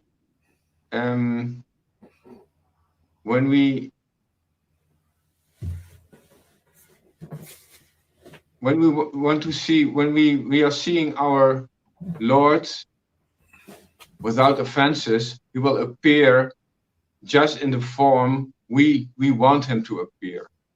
Yeah, exactly. Now, then again, if he may appear in a different form because he's done that too, and then you'd have to just figure out it's the same Lord you're worshiping, and a lot of people are befuddled by that. It's a pastime of like that is in Jambavan. So his Lord Ramachandra appeared again as Krishna, and it took him 29 days of fighting with him, or some 21 days or 20, a lot of, he was fighting him day after day because he didn't believe, he thought he was an enemy or something. So he's fighting him, and then finally realized, this must be my Lord. Who else has more strength than I do? So then he figured it out. Same thing you could say with Christians. They think Krishna is a different God than their Lord, but he's not. It's just the same Lord in a different form. So every person is finding this way to full consciousness in his own battle, in his own with his own opponent, with his own contra. Well, what do you mean? You mean what? What are you talking about? Be more clear. Like the Lord offers the vigraha, the form that is best for us, for every single individual. Well, he offers the form that you want. What do you want to worship? Some people want to worship the form of Jesus because it's being preached. So we're preaching Lord Chaitanya and Radha and Krishna. So some people want to worship that form. They just know that it's their path. So we represent it at this platform, a more intimate knowing. So whoever wants to, they can come here and understand that Lord they're worshiping in a more intimate way. Wow. Yeah. Thank you. Yeah.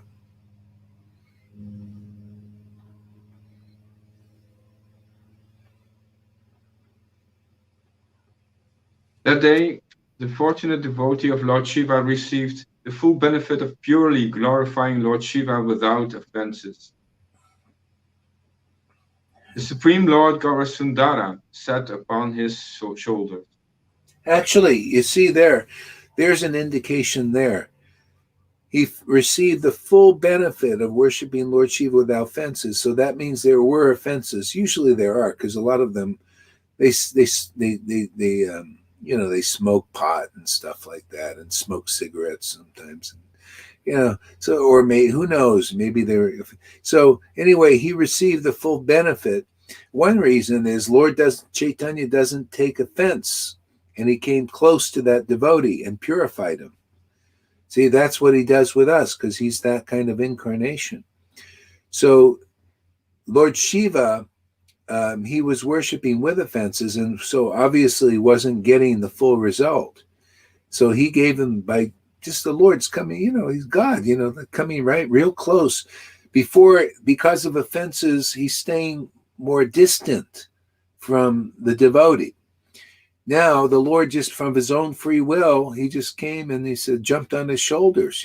This is the free will of the Lord, came close and purified, and he gives him that closeness, regardless of the offenses. You didn't take any offense.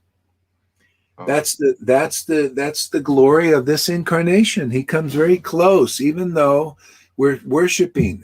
See, we're here to represent how to bring that Lord close, even though nobody's qualified.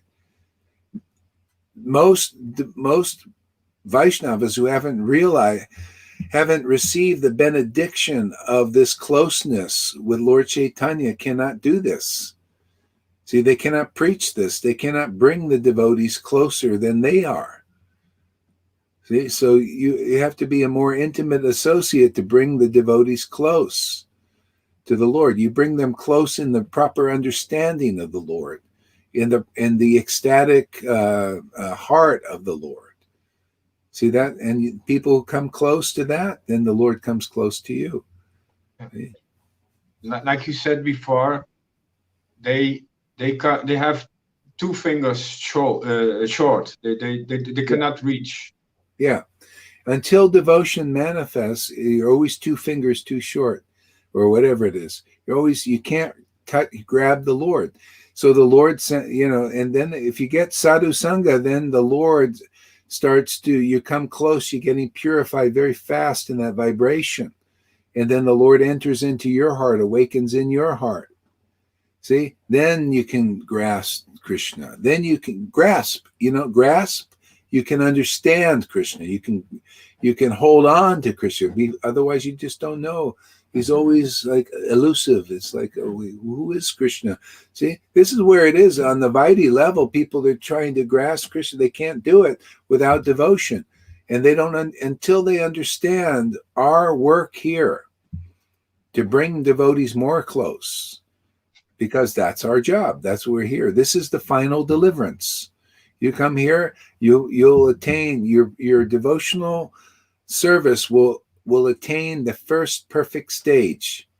See, that means the Lord resides in you, awakens in you. Now he's your companion, your friend now, friendly with the Lord, intimate servant, intimate friend. And now it builds on that foundation. Okay? And it becomes perfect, more perfect, more perfect, more perfect, more perfect forever. Ever fresh. Ever fresh. Jay. Yeah.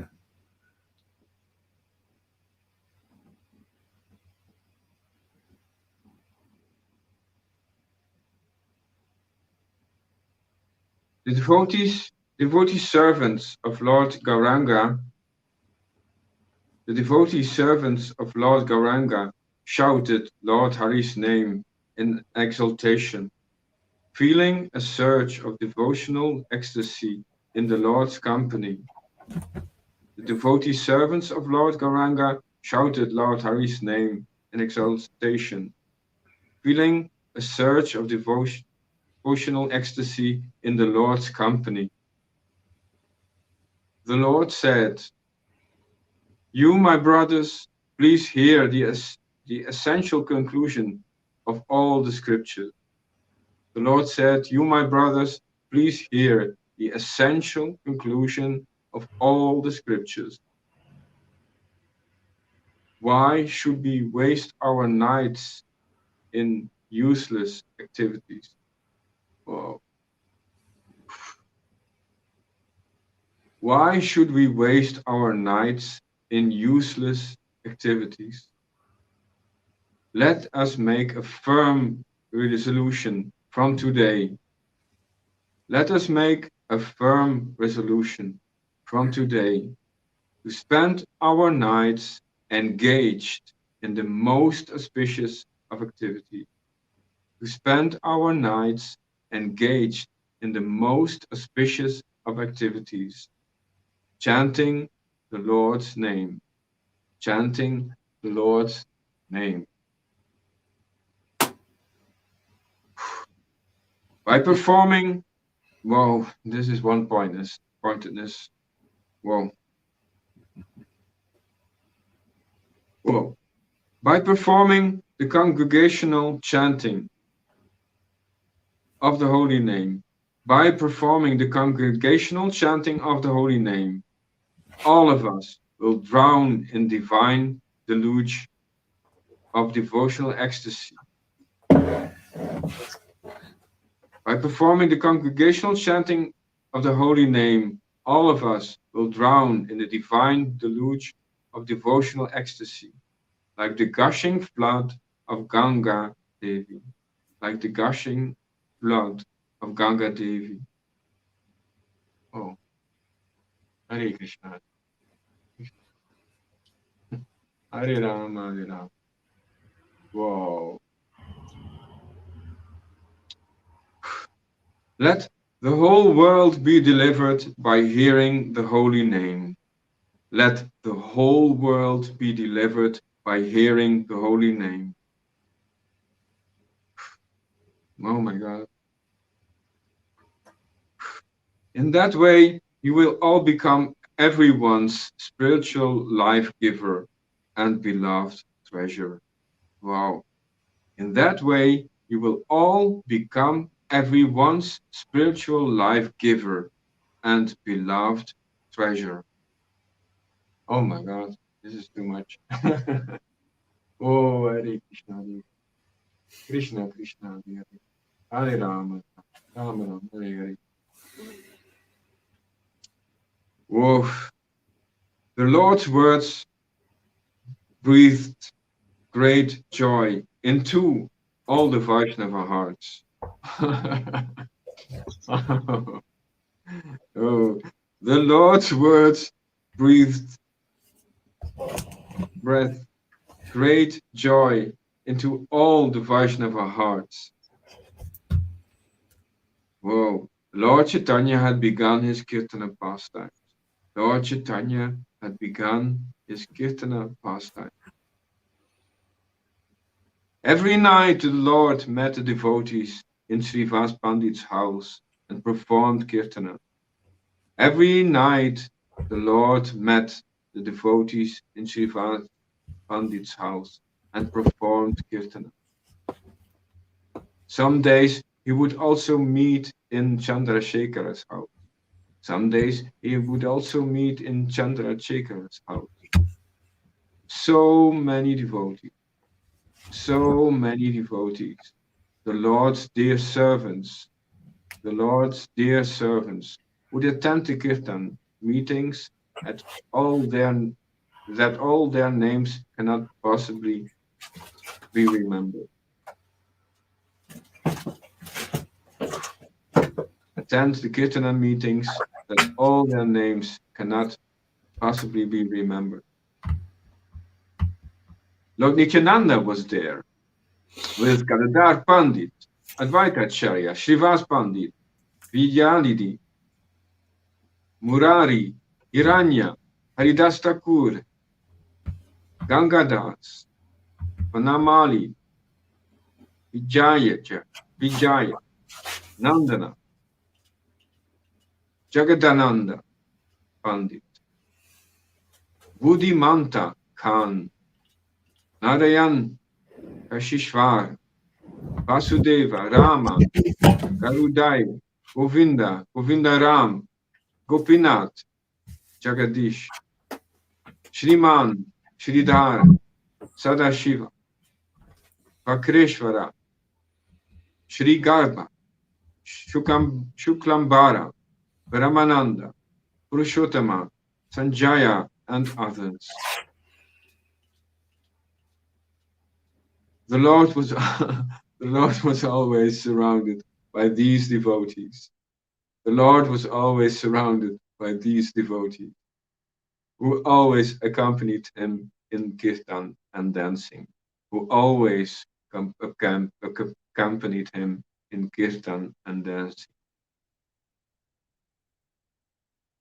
The Lord's ecstatic, thunderous roars and loud kirtan rent the very limits of the material world.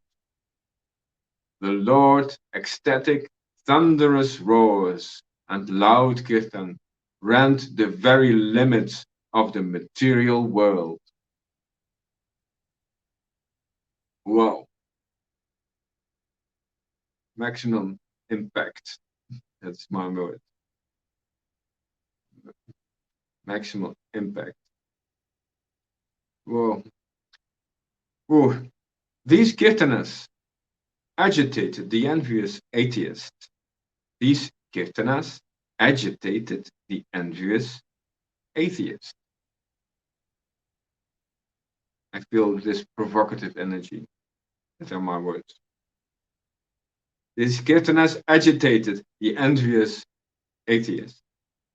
They clapped in their thighs and jumped up, pouring out streams of profanity.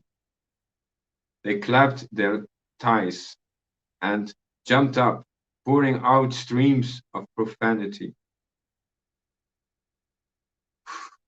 Starting at night time after a good bout of wine drinking. Starting at night time after a good bout of wine drinking, all this loud howling and wild chanting is robbing us of our precious deep sleep throughout the entire night.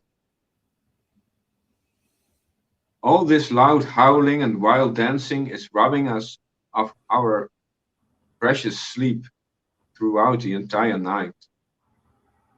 These impostors entice women to themselves with their hypnotic enchantments and enjoy them the whole night.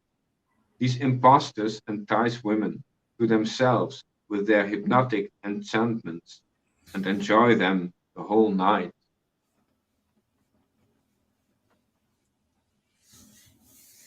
Am I feeling some envy? That are my words. These atheists were consumed in their own fire of hate. These atheists were consumed in their own fire of hate.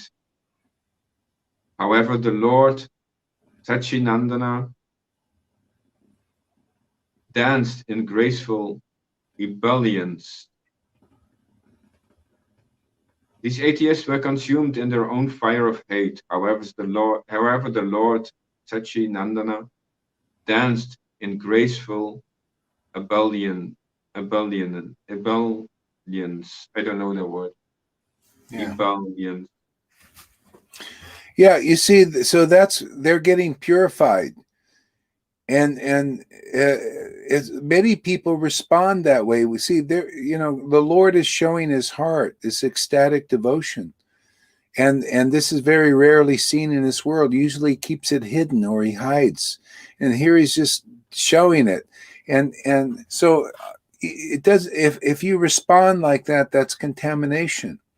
But that's part of the attraction. Those who actually have hatred and envy of the Lord and jealousy, that's how you respond when the Lord appears. So when you see that nature of a devotee, ecstatically worshiping the Lord, and you respond like that, well, there you go. There's your contamination getting purified.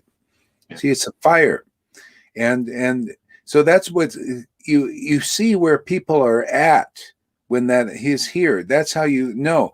People might there's envious people and jealous people in religion, but they also, if they see the Lord, they respond like that, and that's just how it is. Some people are pleased to see such things, and because this world is mixed, it's mixed with demons and demigods, and some people who have a nature, when the Lord appears through His kirtan, through ecstatic chanting, some people like it, some people hate it, but it's beneficial for everybody. Yeah, different nature, different character. Yeah, I've seen this many times. Like I was in Mayapur and I'm chanting with the devotees. We're going around the Mayapur temple. And I was looking at the faces of different people. People responded differently. Some people, they were brahmacharis and everything, and they looked with disdain at our kirtan. They didn't like it at all. And then sometimes just ordinary devotees, they loved it. They just felt like, wow, this makes us really happy. Non-envious. See, so this is a mixed bag. Most people can't see who are envious. The neophytes can't see who's envious and who's non-envious until you're awakened. Then you can begin to perceive. Look how they're responding. That's what Prabhupada did. He said, look at these God brothers. They're envious of me, jealous. They're trying to. I'm not saying all God brothers, just certain ones, obviously. And they're sometimes had orange cloth and what do you call acharya? They had the plaque, acharya, and they had the envy still. And Prabhupada said, this is not Vaishnava. So anyway, they responded that way because he carried the spiritual potency. You know, some people were maybe envious. Some of his disciples had envy and jealousy, and they were looking at him so they can become guru and acharya. You know, and so they get what they want too. So anyway, the main thing, it's all when the Lord starts to reveal this transcendental potency on the planet, it draws everybody, the envious and the favorable, the ones who actually, like that. The pious and the impious are drawn either by hatred or by affection. See, or lust, could be lust, but it's all purified by that potency being strongly rooted in this world, which he did. He rooted it in this world. And then when the devotees or the Lord that are strongly rooted are not manifested here, then everything gets polluted. Kali Yuga comes in more. And then when it's rooted again, this kind of ecstatic worship, it starts to get a heavy purification of everything. That's what, our Sangha is getting really strong in this ecstatic worship. Conclusive worship, it's and so it's doing a lot of stuff here, actually. Look at you guys. This energy, this radiation, this effulgence, it's also purifying them and purifying them and annihilating their offenses. Everyone according to their personal situation, to their personal character, nature. Yeah, everybody benefits from the Lord's potency here. It causes some turmoil, which is natural, because it stirs things up. You notice this ecstatic worship was stirring stuff up. Usually like when it's like when Kalya jumped into the river. And the river, it was just kind of flowing there, and there was poison in it, but nobody could see it. But then Krishna comes in, the spiritual potency, Satchidananda, goes in the river, and all of a sudden Kalya rises up. It stirs it up. It gets it agitated. See, people were getting agitated by Krishna's spiritual potency here. So the same thing here. This agitates, and that's why people get at. So, but it's all part of the purification. Yeah. Go ahead. It stirs up. It shakes people out of their comfort zones. Yeah.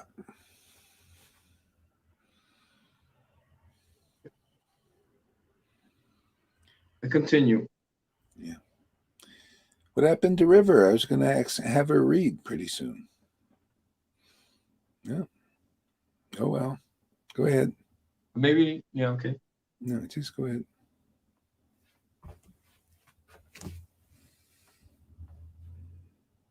These atheists were consumed in their own fire of hate. These atheists were consumed in their own fire of hate. However, the Lord, Satchidananda, danced in graceful ebullience. However, the Lord, Satchidananda, danced in graceful ebullience. As soon as the Kirtana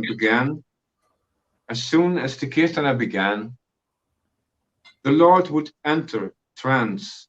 The Lord would enter trance and become oblivious to the phenomenal world.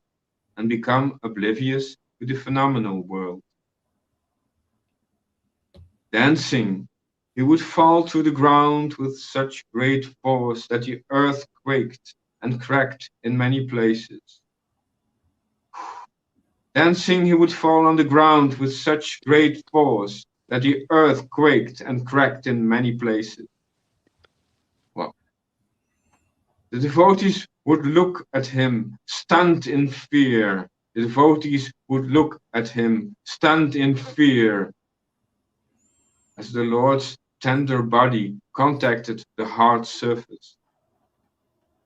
Sachimata would close her eyes silently, praying to Lord Govinda, Krishna, for the protection of her son. As the Lord's tender body contacted the hard surface, Sachimata would close her eyes silently, praying to the Lord, Govinda, Krishna, for the protection of her son. So Sachimati knew. River, you want to read a little bit?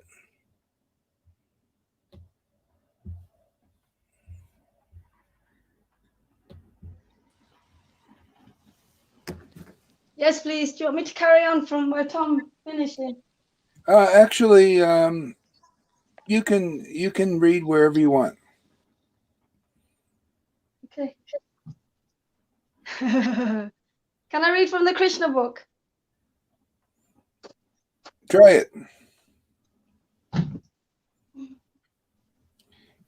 If we get too much into this Vaidhi stuff, we might do something else. Okay. Well, I've got Chaitanya Charitamrita here as well. Well, go ahead and read from Krishna book and let's try it. Krishna, Hare Krishna. Yeah. Krishna, Krishna, Hare Hare. Well, I just opened it on chapter Hare 76. Rama, Rama Rama. Go ahead. The battle between Salva and members of the Yadu dynasty. I don't know if we want to see a battle. Okay.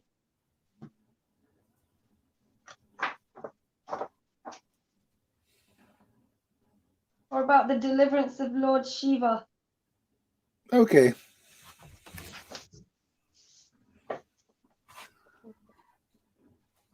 I offer my respectful obeisances to my awesome spiritual master, Srila Bhakti Vedanta Gora Hari Das Acharya.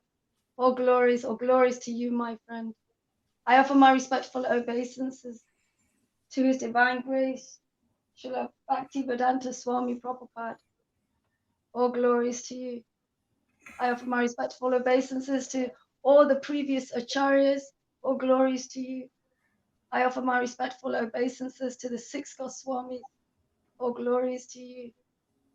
I offer my respectful obeisances to my life and soul, Shri Krishna Chaitanya.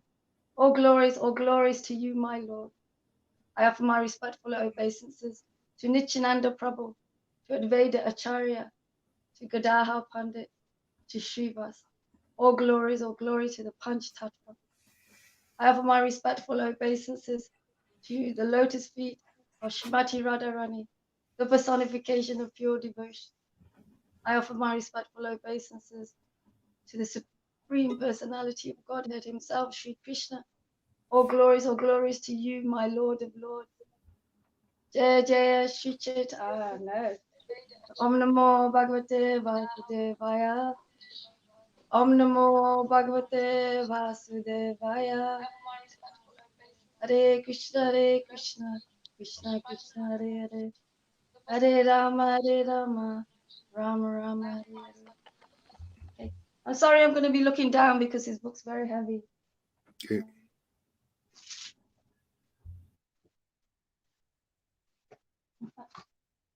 I'm going to do this. We'll come up here.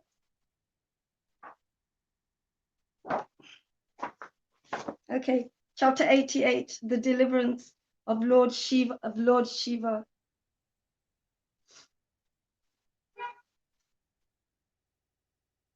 As a great devotee of Krishna, King Parikshit was already liberated, but for clarification, he was asking various questions of Sukadev Goswami. In the previous chapter, King Parikshit's questions was, what is the unlimited goal of the Vedas? what is the unlimited goal of the Vedas. And Sukadev Goswami explained the matter, giving authoritative descriptions from the disciplic succession from Sandana down to Narayan Rishi, Narada, Vyasudev, and Sukadev himself. What is the unlimited goal of the Vedas? What is the unlimited goal of the Vedas? I can hear Sukadev Goswami explained the matter. It's echoing my voice. Okay. The conclusion was that devotional service. Yeah, if anybody comes on, just mute your microphones. That's all. It's very simple. Mute your microphones, and then it won't echo. The conclusion was that devotional service or bhakti is the unlimited goal of the Vedas. A neophyte devotee may question if the unlimited goal of life or the conclusion of the Vedas is to elevate oneself. Krishna, Yeah, Krishna. if anybody comes on, just mute your microphones. That's all. It's very simple. Mute your microphones, and then it won't echo. Okay.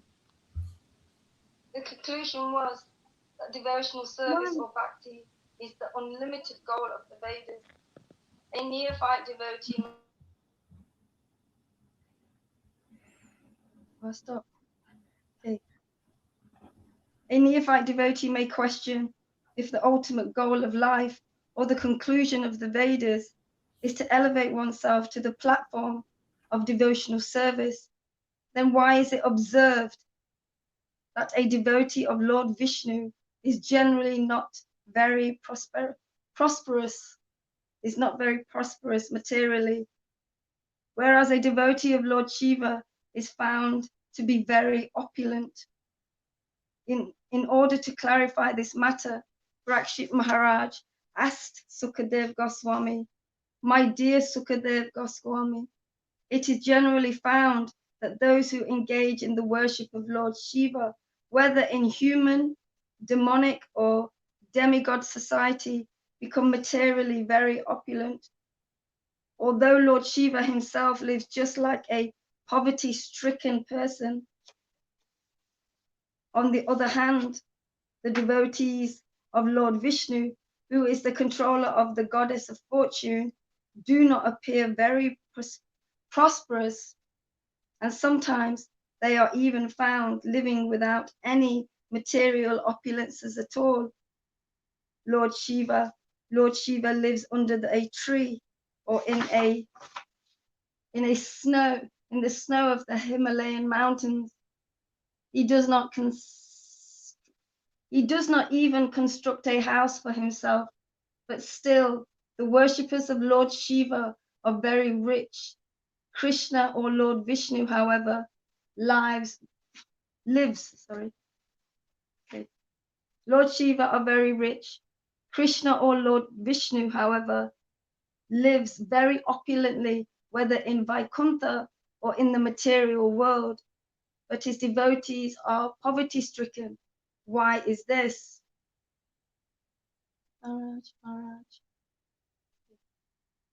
Maharaj Parikshit's question is very intelligent.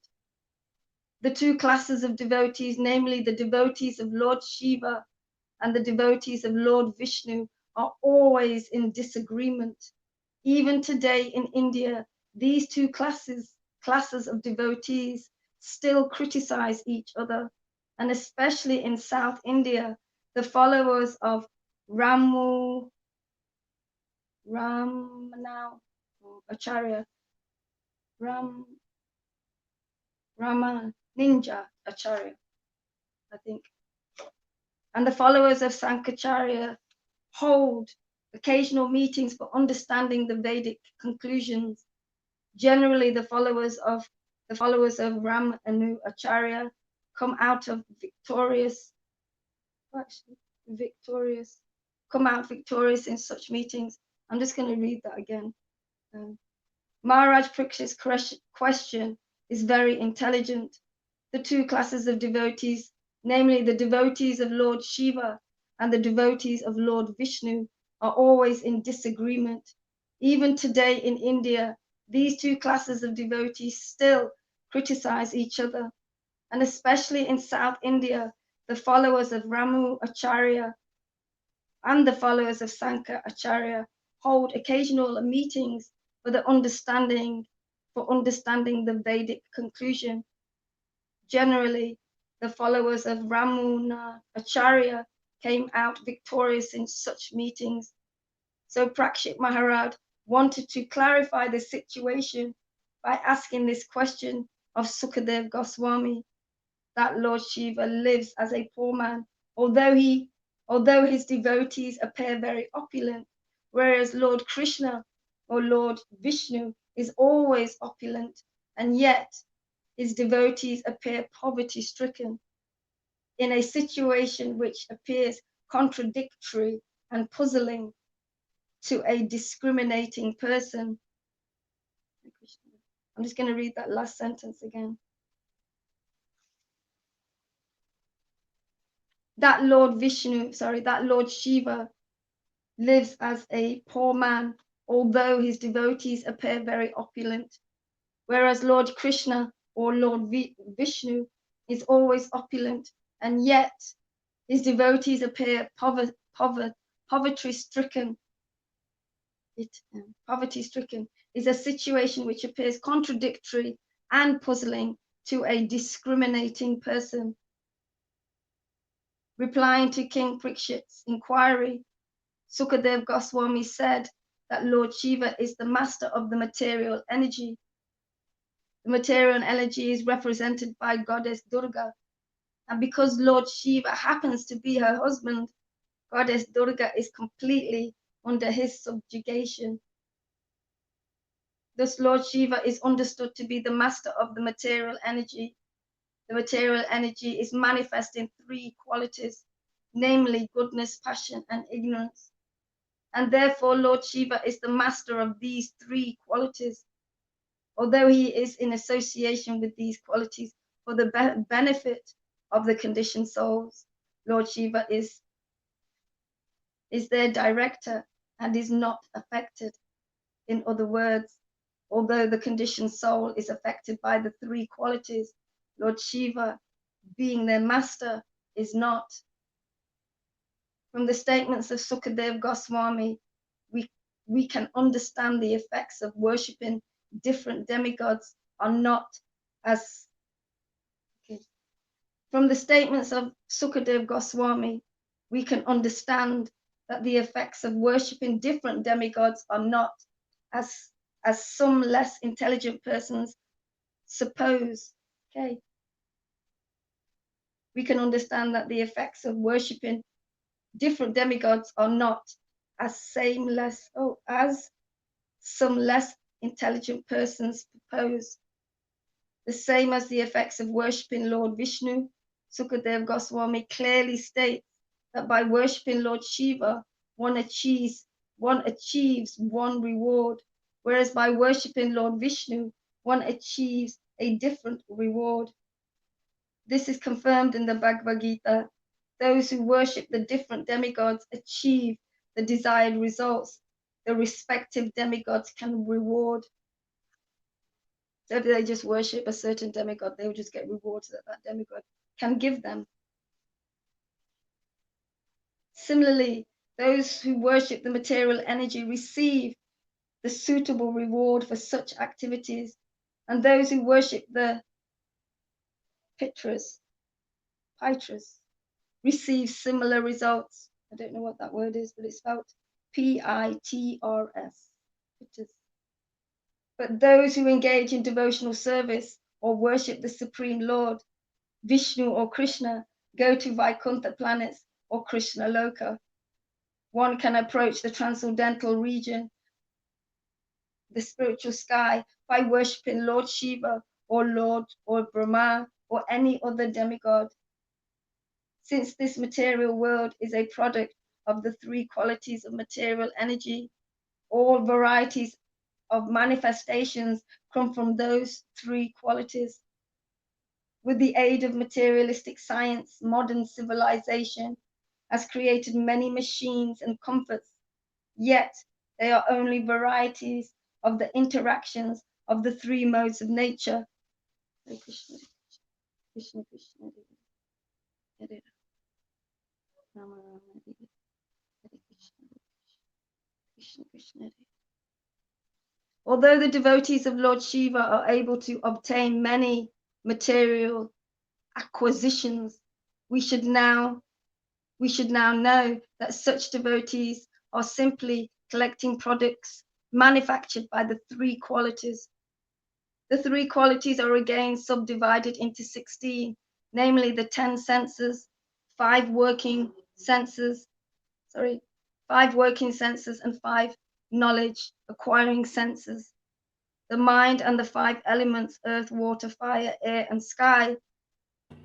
These 16 items are extensions of the three qualities. Material happiness or opulence means gratification of the senses, especially the genitals, the tongue, and the mind. Okay, River, let's let Karuna read something. You want to read something, Karuna? Let's try and get everybody in and do something. Yes? I can't hear you. He Think can't you're hear muted. you. Karuna! He's muted. His just tell him his thing is muted. Karuna? Maharaj wants to see if you want to read. Tell him he has to unmute his phone because I can't do it. He's coming for the book. You Yeah. need to unmute. And tell him I can't unmute him because he's He muted can't himself. unmute you, Karuna. You have to do it yourself.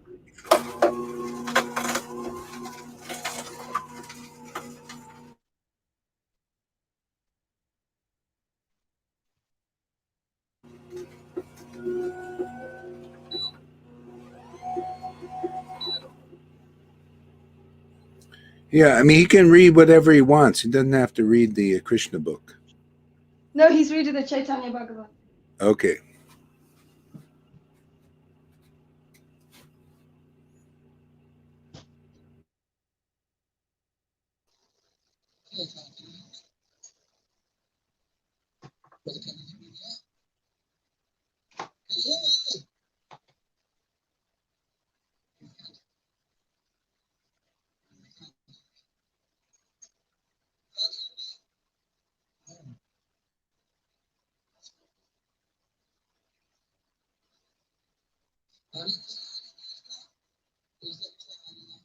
It's not very good.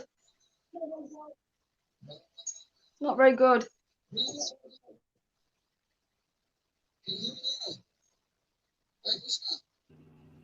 Yeah, there's something wrong with his thing. What's going on?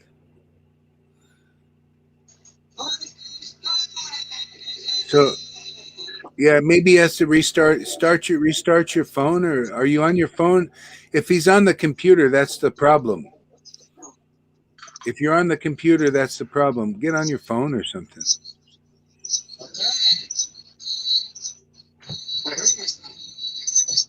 Turn your computer off too, or whatever it is. There's something screwed up.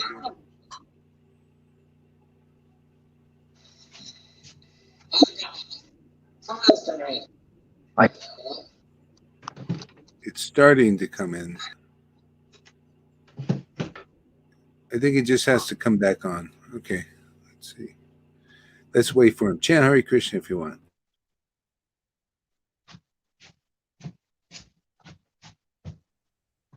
Hare Krishna, Krishna Krishna, Hare Hare, Hare Rama, Rama Rama, Hare Hare.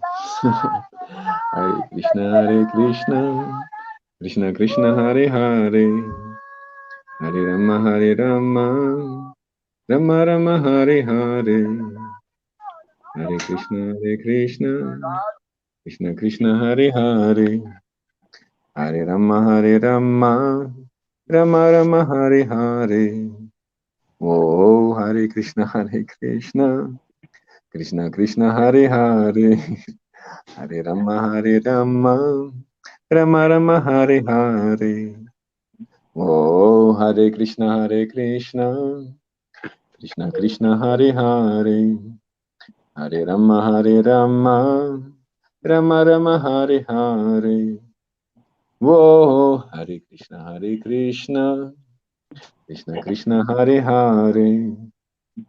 Oh, Hare Rama, Rama Rama Hare Hare.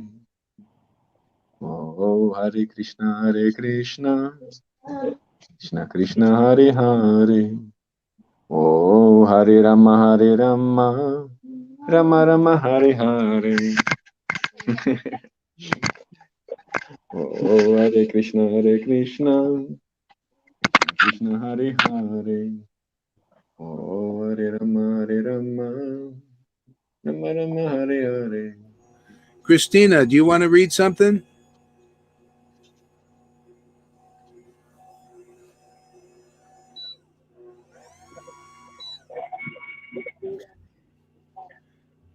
Oh, there he is. Okay, we got Karuna here. You can do after him a little bit. Okay, let's see if he's got it here. Karuna. What Don't happened worry, to be Karuna? happy. Don't worry, be happy. I'm not worried. No, it's a joke. Oh, what happened? Oh, wait a second here. River Yamuna. This is weird. Okay. All right. Okay, so Karuna's not there. So you read for a while until he gets it together there. Read whatever you want.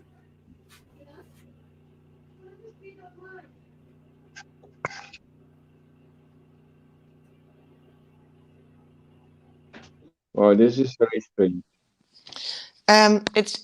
I offer my respectful obeisances to my spiritual master Srila Gaura Haridas Maharaj. I offer my respectful obeisances to Sri Krishna Chaitanya. I offer my respectful obeisances to all the devotees of the Lord in the world. I offer my respectful obeisances to Gauranga, to everybody I can offer my obeisances to. This is just in the middle of the book. I'm so grateful. This is Chaitanya Charitamrita Adi Lila Volume 1. And if Karuna wants to read, it's fine. I just fill up the space. No, you continue reading for now. Oh, okay. Hare Krishna. In the beginning of this I can hear you. narration, shall I just start in the beginning? Hare Krishna, Hare Krishna. I cannot hear you. So, again, I want to put my device in the right position. Again, just a second. I hope you can hear me.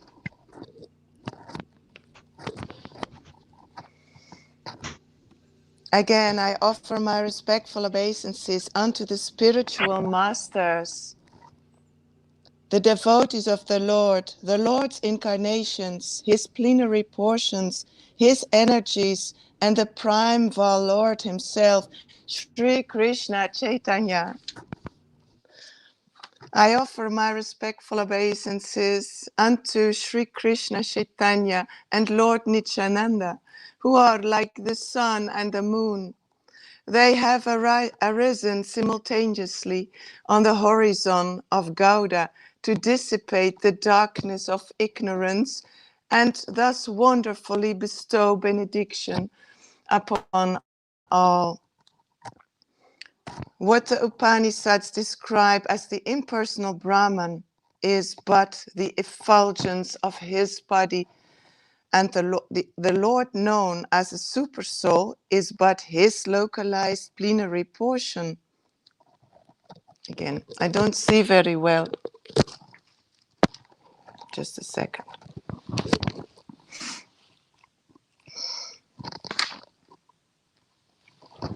If you excuse me. put the device right, like this. Wait a minute. Yeah. No. Like that. Yes. Now again. Put the book here. What the Upanishads describe as the impersonal Brahman is but the effulgence of his body, and the Lord, known as the Supersoul, is but his localized plenary portion. Lord Chaitanya is the Supreme Personality of Godhead. Krishna himself, full with 6 opulences. He is the absolute truth, and no other truth is greater than or equal to him. Hare Krishna. May the Supreme Lord, who is known as the son of Srimati Sachi Devi, be transcendentally situated in the innermost chambers of your heart, resplendent with the radiance of molten gold. He has appeared in the age of Kali by his causeless mercy to bestow what no incarnation has ever offered before, the most sublime and radiant mellow of devotional service, the mellow of conjugal love. The loving affairs of Sri Radha and Krishna are transcendental manifestations of the Lord's internal pleasure-giving potency. Although Radha and Krishna are one in their identity, they separated themselves eternally. Now, these 2 transcendental identities have again united in the form of Sri Krishna Chaitanya. I bow down to him who has manifested himself with the sentiment and complexion of Srimati Radharani, although he is Krishna himself. A minute.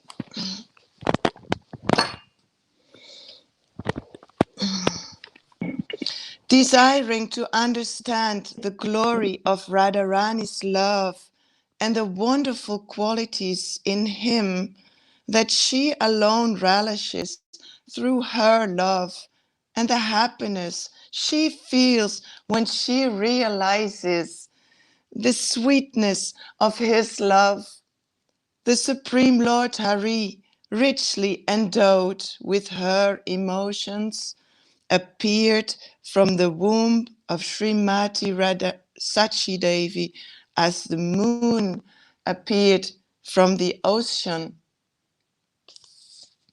May Sri Nityananda Rama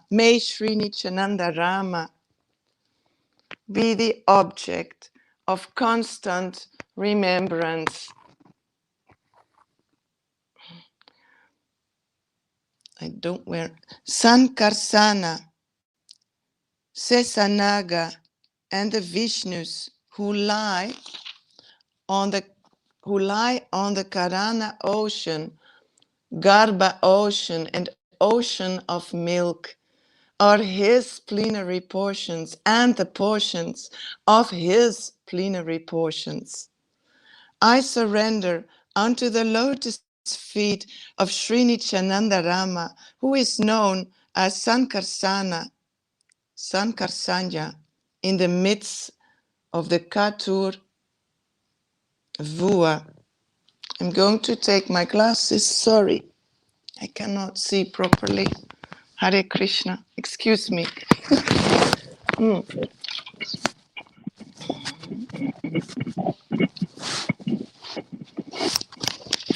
This is better.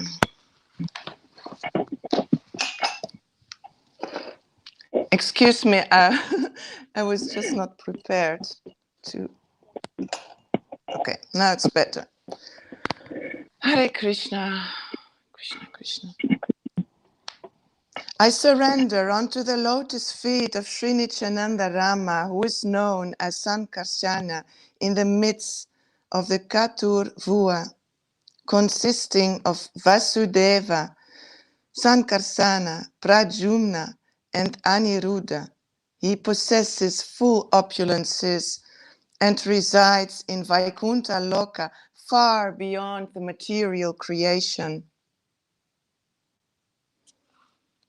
I offer my full obeisances unto the feet of Sri Nityananda Rama, whose partial representation called Karanoda Kasachi Vishnu, lying on the Karana ocean, is the original Purusa, the master of the illusory energy and the shelter of all the universes. I offer my full obeisances unto the feet of Sri Nityananda Rama, a partial part whom is Garbhodakashayi Vishnu, from the navel of Garbhodakasaji Vishnu sprouts the lotus that is the birthplace of Brahma, the engineer of the universe. The stem of that lotus is the resting place of the multitude of planets. I offer my respectful obeisances unto the feet of Sri Nityananda Rama, whose secondary part is the Vishnu, lying in the ocean of milk that Ksirodakasaji Vishnu is the super soul of all living entities and the maintainer of all the universes. Sesanaga is his further subpart. Lord Advaita Acharya is the incarnation of Mahavishnu, whose main function is to create the cosmic world through the actions of Maya. Because he is non-different from Hari, the Supreme Lord, he is called Advaita, and because he propagates the cult of devotion, he is called Acharya. He is the Lord and the incarnation of the Lord's devotee. Therefore, I take shelter of him. I offer my obeisances unto the Supreme Lord Krishna, who is non-different from his features as a devotee, devotional incarnation, devotional manifestation, pure devotee, and devotional energy. Glory to all merciful Radha and Madana Mohana. I am lame and ill-advised, yet they are my directors, and their lotus feet are everything to me. In a temple of jewels in Vrindavana, underneath a desire tree, Sri Sri Radha Govinda, served by their most confidential associates, sit upon an effulgent throne. I offer my humble obeisances unto them. Sri Srila Gopinatha, who originated the transcendental mellow of the Rasa dance, stands on the shore in Vamsivata and attracts the attention of the cowherd damsels with the sound of his celebrated flute. May they all confer upon us their benediction. Glory to Sri Chaitanya Nityananda, glory to Advaita Chandra, and glory to all the devotees of Sri Gora, Lord Chaitanya. These three deities of Vrindavana,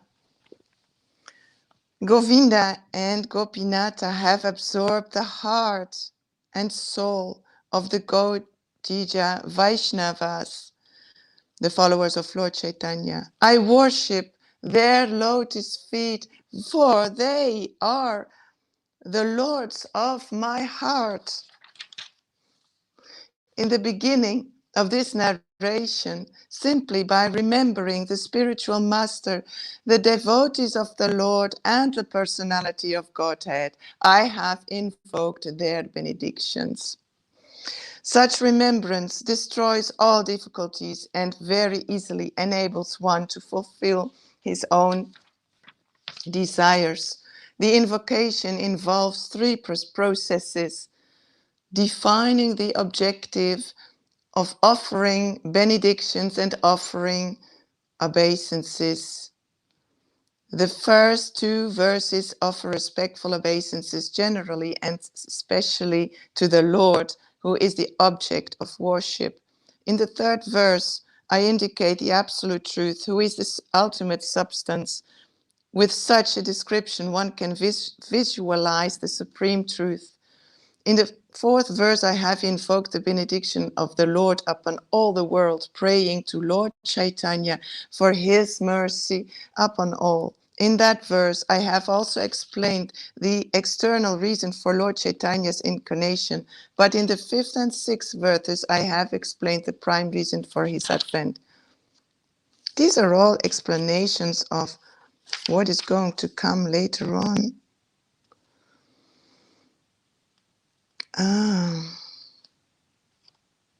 It's all, maybe I should skip something. Let me see.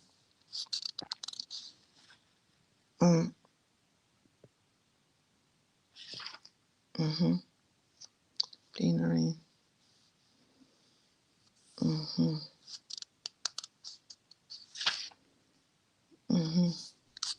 Christina, you said these are explanations of what's to come later on.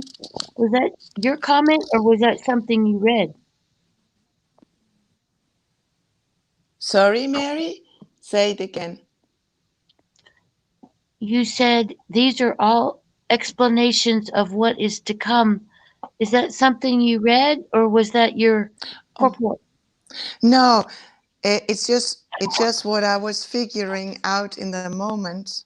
Whereas I was wondering whether I should read something else. Well, if you're not in that, if you're Yeah. not in that mood, then read something else. Exactly. I've seen you doing that too. So this is too much explanations and not enough. I would like to read something with more lila. Yeah, that's how it is. Sometimes it's like that.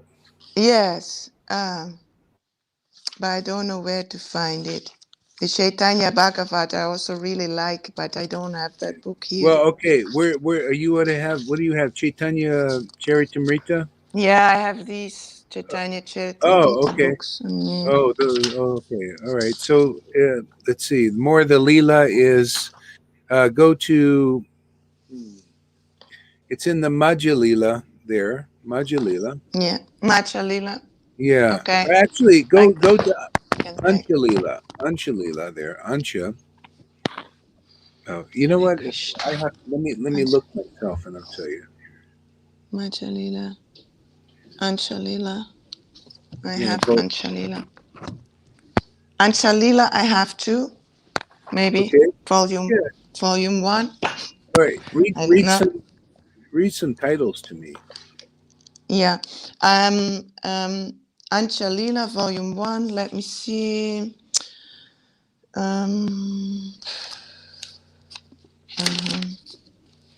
I don't know. Visits the Lord. Sanatana Goswami visits the Lord. Yeah. That's good. That's Leela. Good. Yeah. Visits the Lord. I see where that starts. Yeah. Visits the Lord. Hare Krishna, Krishna Krishna, Hare Hare. Whoa, that's long. Hare Krishna. Just start reading. You all chant, please. Visit the Lord, visit. Where does it start? Hare Krishna, Hare Krishna. Yeah, visits. Yeah, Sanatana Goswami visits the Lord at Jagannatha Puri. There. So, and then I'm going to read there and take care of my battery. If you excuse me for the inconvenience I'm causing here. I'm sorry. I try to have it fixed. But if Karuna wants to read, he's welcome, right? I don't want to disturb Just nobody. don't worry about it. Just do what you got to do. Yes, okay. Hare Krishna. Krishna Krishna, Hare Hare. Hare Ram, Ram Ram, Hare Hare. I put here. I make it okay, right? Just that I can sit and that I have the battery fixed. Hare Krishna. I was not prepared for reading, so put in here the thing, the current. Just a second. Hare Krishna. Oh, Krishna. It's not easy. But we have to do effort for Krishna, right? I do it whatever he asks me to. So, okay. There we are. There we are. So, there we are.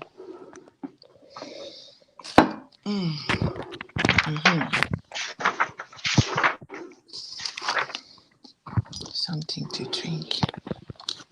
Just a second. Hare Krishna, Hare Krishna. Krishna Krishna, Hare Hare. Hare Rama, Hare Rama. Slipping out, Rama fucking Rama, off. Hare Hare. Hare Krishna, Hare Krishna. I don't think so. Okay, Hare Krishna, Hare Krishna, Krishna Krishna, Hare Hare. So, okay.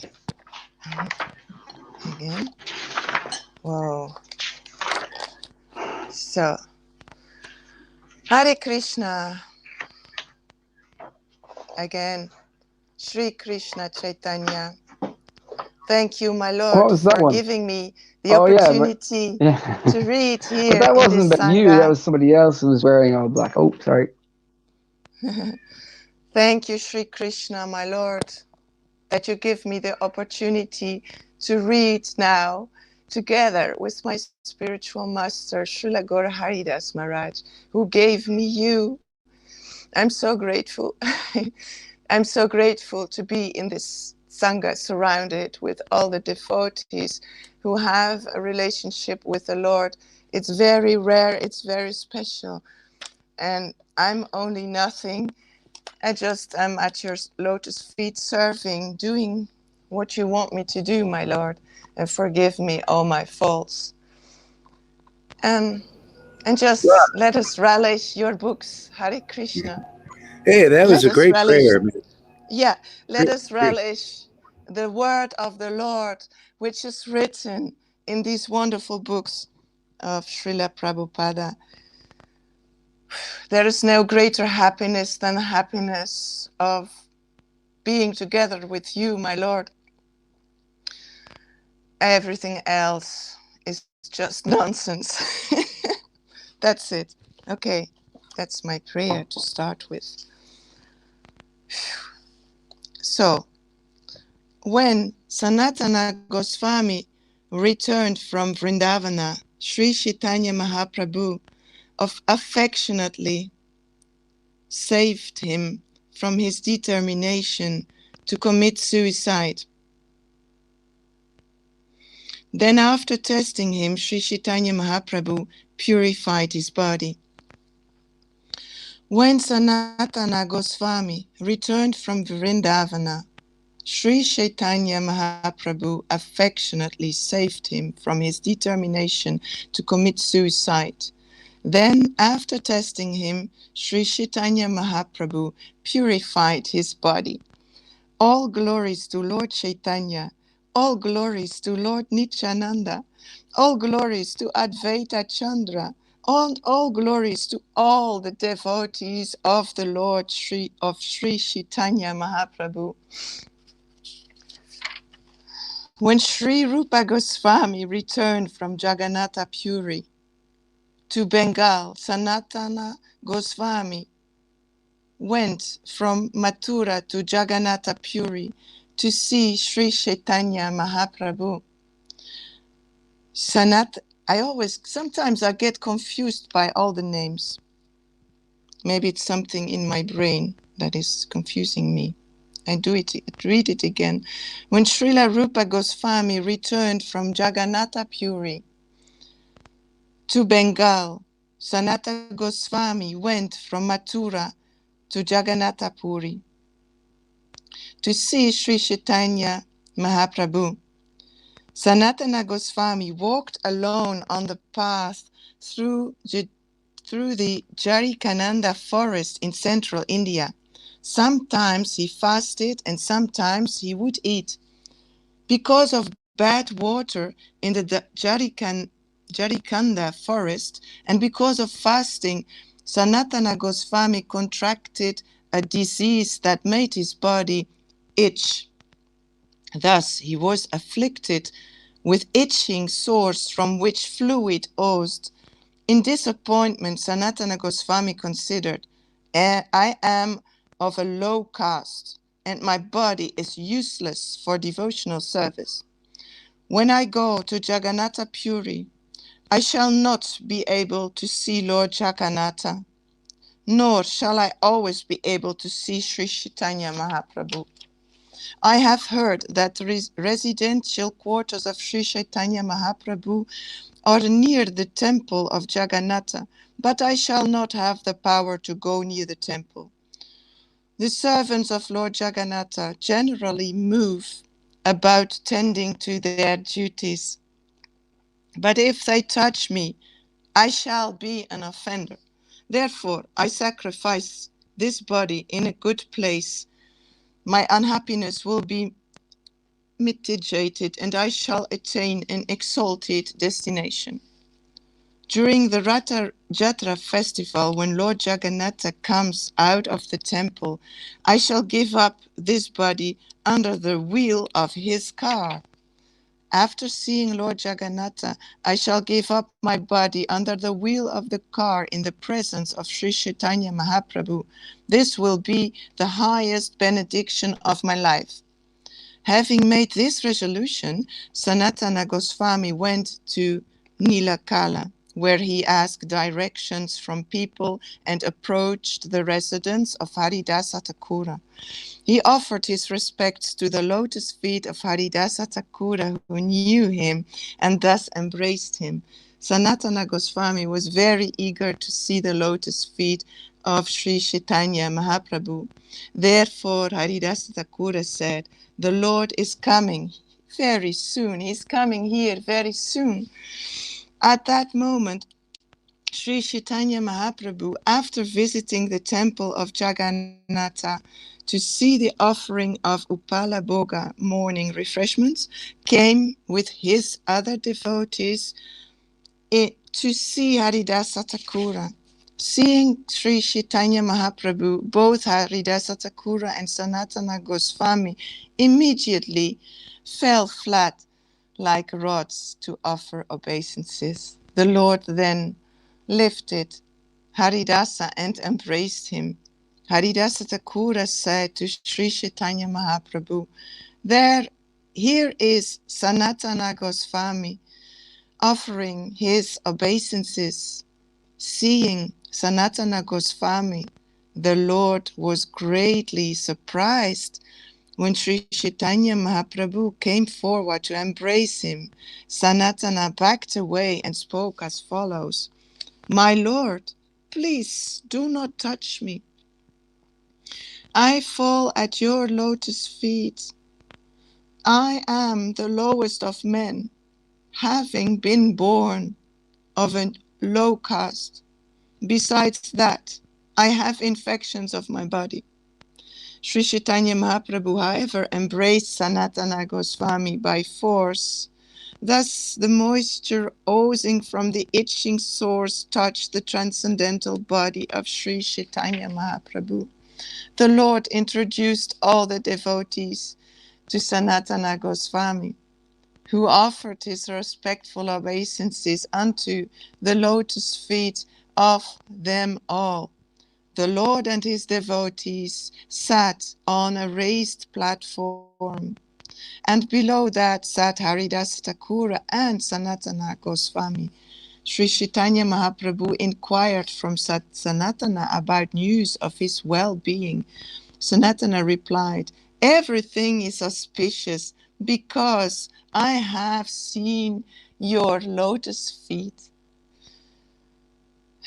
When the Lord asked about all the Vaishnavas at Mathura, Sanatana Goswami informed him of their good health and fortune. When the Lord asked about all the Vaishnavas at Mathura, Sanatana Goswami informed him of their good health and fortune. Sri Chaitanya Mahaprabhu informed Sanatana Goswami, Srila Rupa Goswami was here for 10 months. He left for Bengal just 10 days ago. Your brother, Anupama, is now dead. He was a very good devotee who had firm conviction in Raghunatha, which is Lord Ramachandra. Sanatana Goswami said, I was born in a low family, for my family commits all kinds of irreligious acts that violate the scriptural injunctions. My Lord, without hatred for my family, you have accepted me as your servant.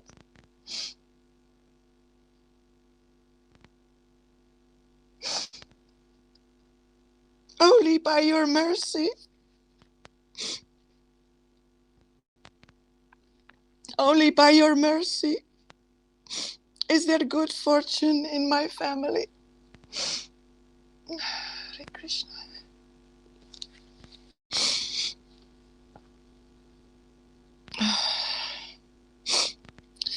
From the very beginning of his childhood, my younger brother, I cannot.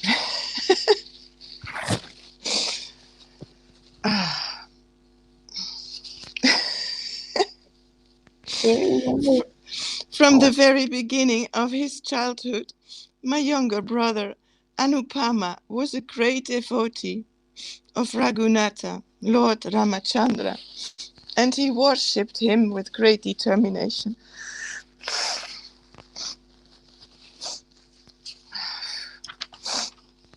He always chanted the holy name.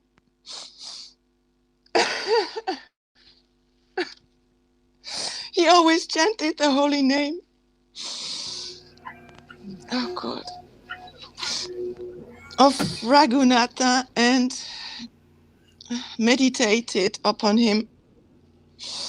Maybe you should read something else that's I making you cannot sad. read. It's making you sad. Maybe you should read something else. It's just difficult to read with the tears in my eyes. That my glasses are beslagen. I don't know. He always chanted the holy name of Raghunatha and meditated upon him. He continuously heard about the activities of the Lord from the Ramayana and chanted about them. Rupa and I are his elder brothers. He stayed with us continuously. He heard Srimad Bhagavatam and talks about Lord Krishna with us, and both of us examined him. He heard Srimad Bhagavatam and talks about Lord Krishna with us, and both of us examined him. Yeah, you see. Dear Vayabha, we said, please hear from us. Lord Krishna is supremely attractive. His beauty, sweetness, and pastimes of love are without limit. Sri Krishna. Engage yourself in devotional service to Krishna with the two of us. We three brothers shall stay together and enjoy discussing the pastimes of Lord Krishna.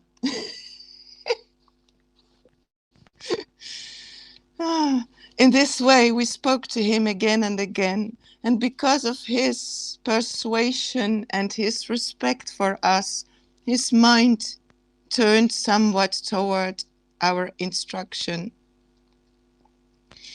Vallabha replied, "My dear brothers, how can I disobey your orders? Initiate me into the Krishna mantra so that I may perform devotional service to Lord Krishna." After saying this at night, he began to think, "How shall I give up the lotus feet of Lord Raghunatha?"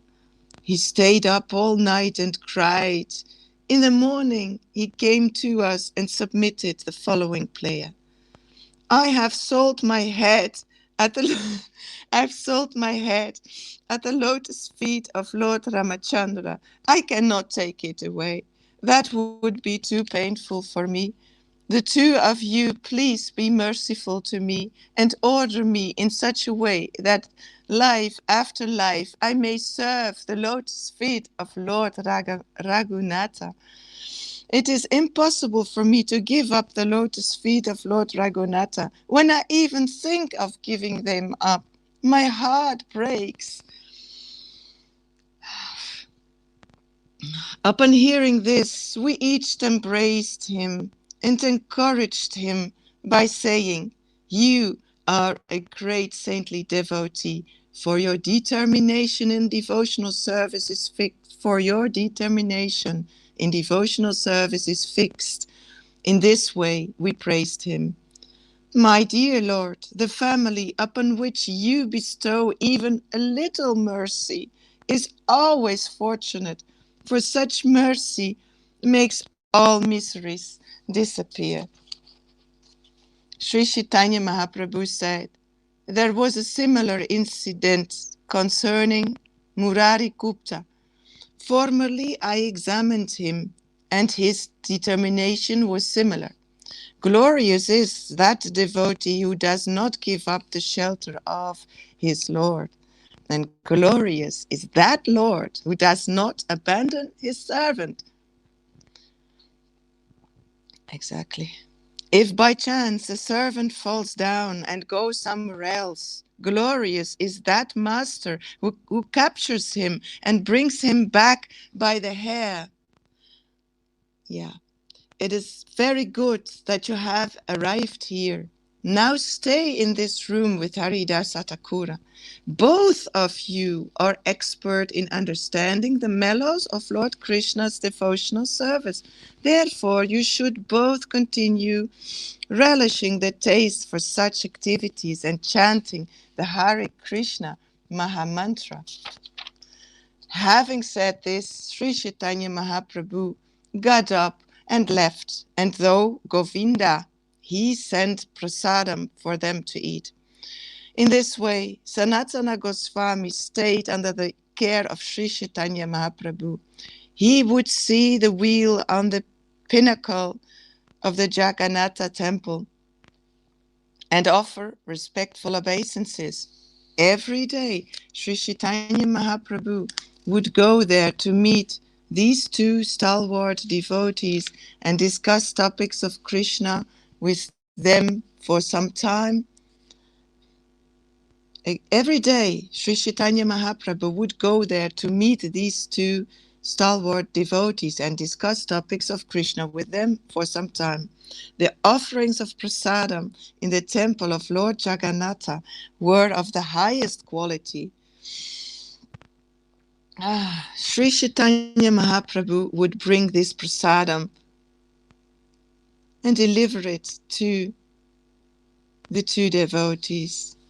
One day, when the Lord came to meet them, he suddenly began speaking to Sanatana Goswami. My dear Sanatana, he said, if I could attain Krishna by committing suicide, I would certainly give up millions of bodies without a moment's hesitation. You should know that one cannot attain simply by giving up the body. Krishna is attainable by devotional service. Hare Krishna. Hare Krishna. There's no other means for attaining him. Acts such as suicide are influenced by the mode of ignorance, and in ignorance and passion one cannot understand who Krishna is. Unless one discharges devotional service, one cannot awaken one's dormant love for Krishna. There is no means for attaining him other than awakening that dormant love.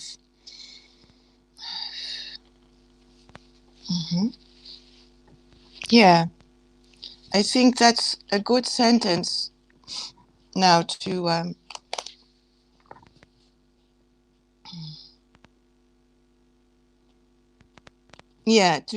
stop this with,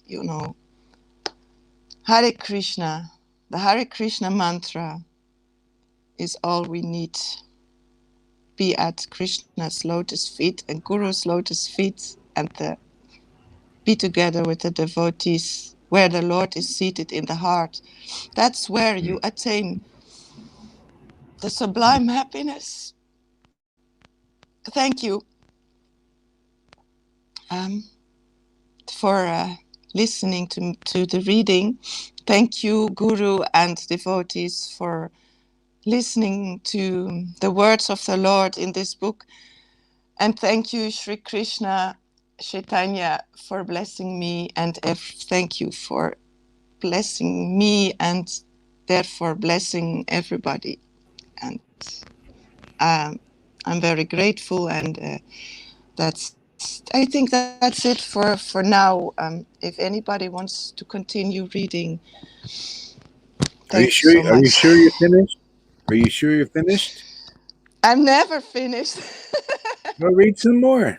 Go ahead, continue. Are you sure? Yes, I'm sure. Positive. You know what I'm doing.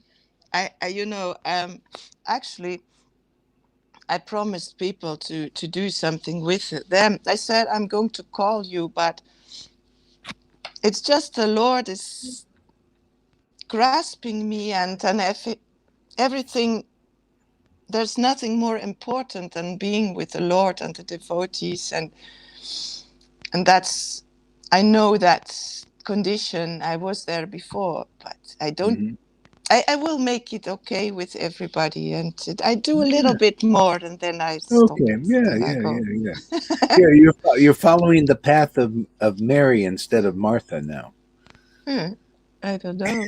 But just everybody is waiting for me, but I think, wow, I'm having so important things to do right now, and I'm sure that Krishna will.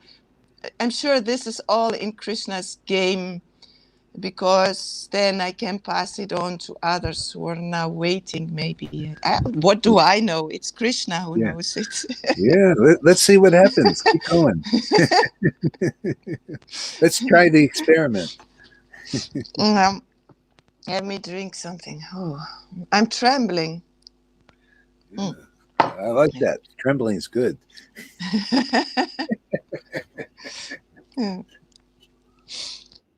The Supreme Personality of Godhead, Krishna, said, "My dear Uddhava,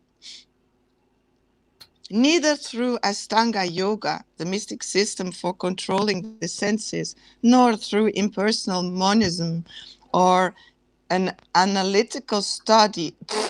That's ridiculous.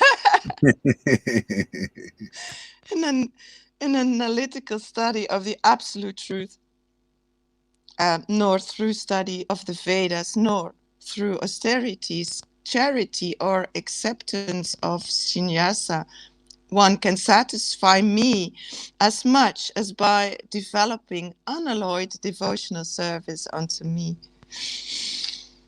Measures like suicide are causes for sin. A devotee never achieves shelter at Krishna's lotus feet by such actions. Because of feelings of separation from Krishna, an exalted devotee sometimes wants to give up his life. By such ecstatic love, however, one attains the audience of Krishna, and at that time he cannot give up his body. One who is deeply in love with Krishna cannot tolerate separation from the Lord. Therefore, such a devotee always desires his own death. One who is deeply in love with Krishna cannot tolerate separation from the Lord. Therefore, such a devotee always desires his own death. O lotus-eyed one, O lotus-eyed one, great personalities like Lord Shiva desire to bathe in the dust of your lotus feet to drive away ignorance. If I do not get the mercy of your lordship, I shall observe vows to reduce the duration of my life, and thus I shall give up bodies for hundreds of births, if it is possible to get your mercy in that way. O dear Krishna, by your smiling glances and melodious talk, you have awakened a fire of lusty desire in our hearts. Now you should extinguish that fire with a stream of nectar from your lips by kissing us.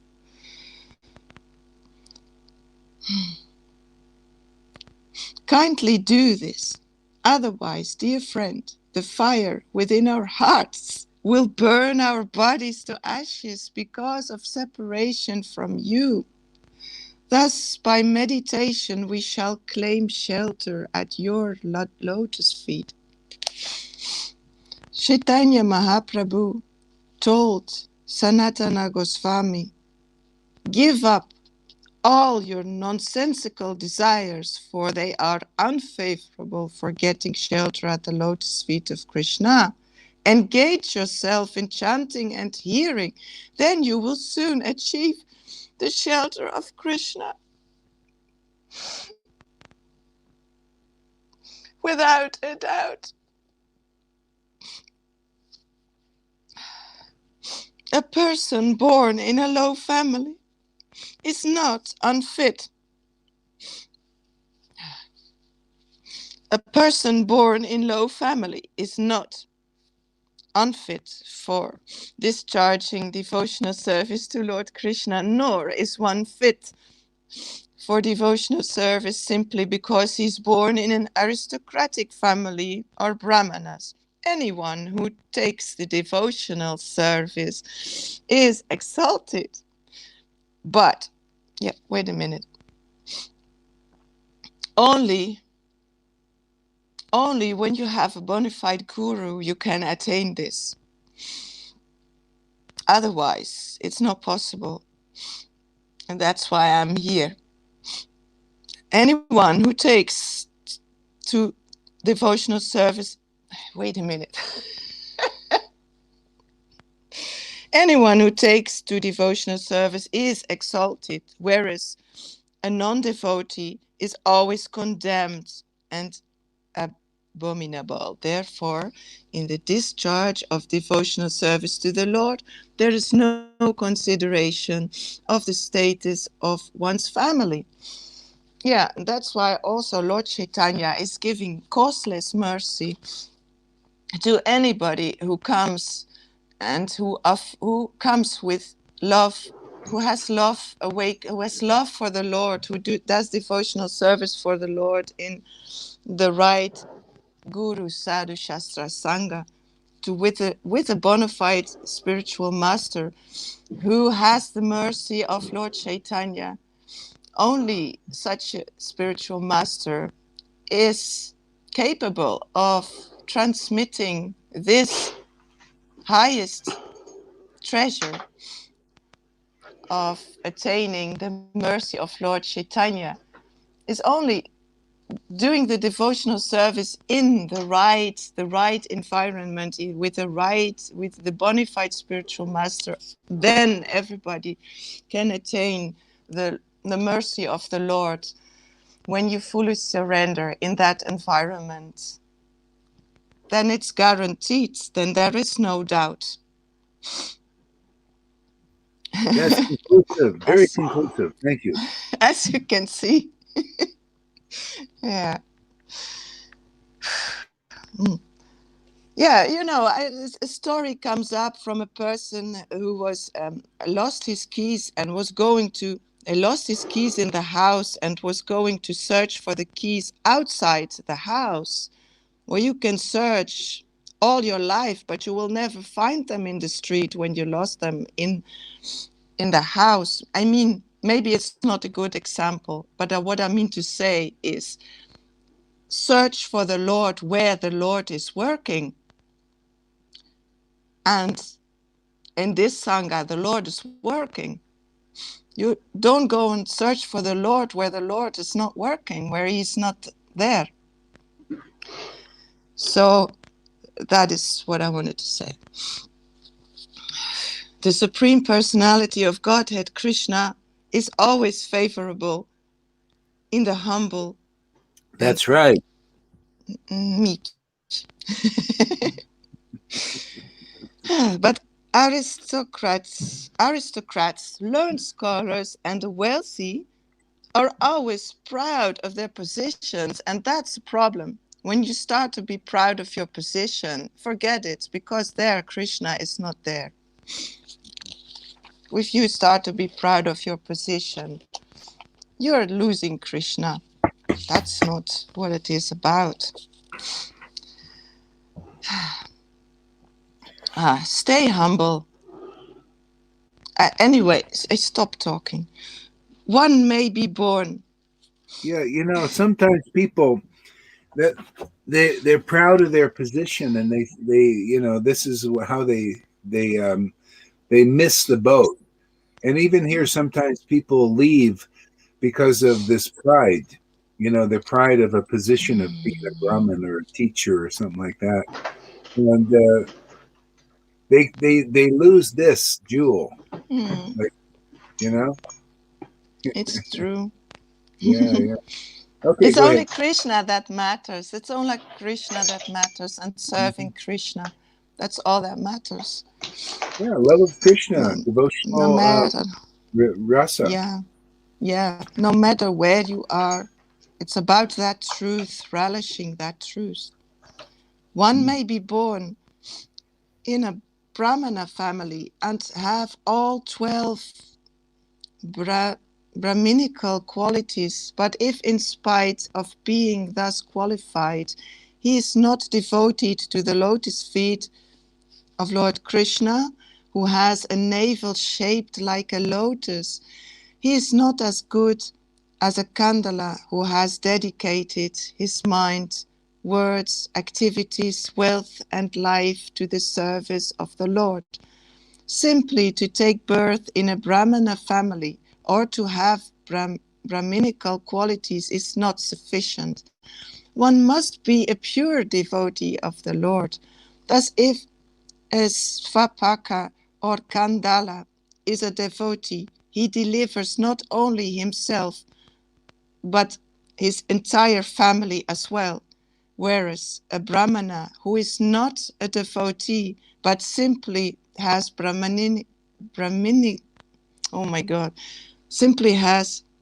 Brahminical qualifications, cannot even purify himself, what to speak of his family. So it's not where you come from. It's about doing pure devotional service in the environment where a bona fide spiritual master is giving his richness, passing his richness onto you according to the parampara, like here, Srila Prabhupada, Srila Gaura Haridas, and we as devotees. Among the ways of executing devotional service The 9 prescribed methods are the best, for these processes have great potency to deliver Krishna and ecstatic love for him.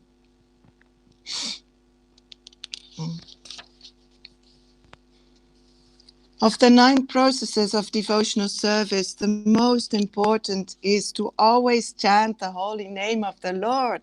Always chant the holy name of the Lord. Yeah, never forget the Lord in your heart. Always remember him. Always be with him, no matter what you're doing. If one does so, avoiding the 10 kinds of offenses, one very easily obtains the most valuable love of Godhead.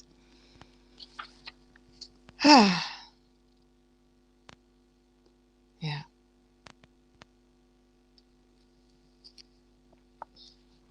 Okay. I think I leave it until here.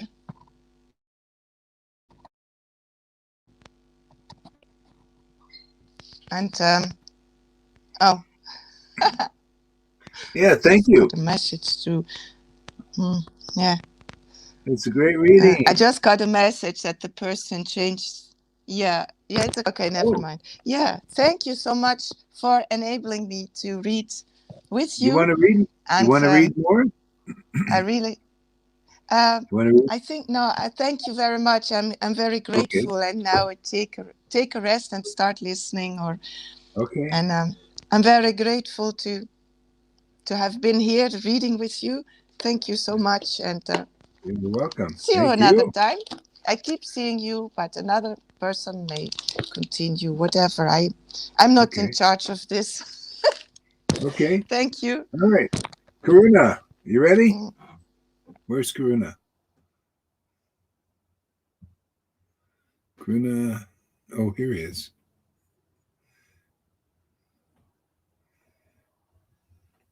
Karuna, you want to read?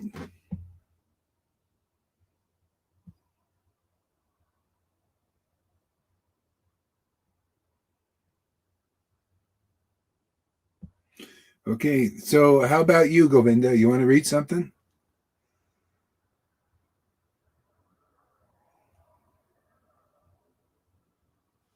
You got to unmute yourself. Govinda. Oh, am I muted? Maybe I'm muted. Oh, there we go. Okay, Karuna, you want to read? You got to unmute yourself. No, thanks, Maharaj. I'm a bit tired now. Do some cooking now, but thank you. You're tired? Okay. How about you, Govinda? Yes or no? Yes, I read. Yep. Okay. All right. Then maybe we'll get Sachi up there. Okay. So I'm going to start with this is a dream from Lance. Okay, you gotta take your thing off of that. Yeah.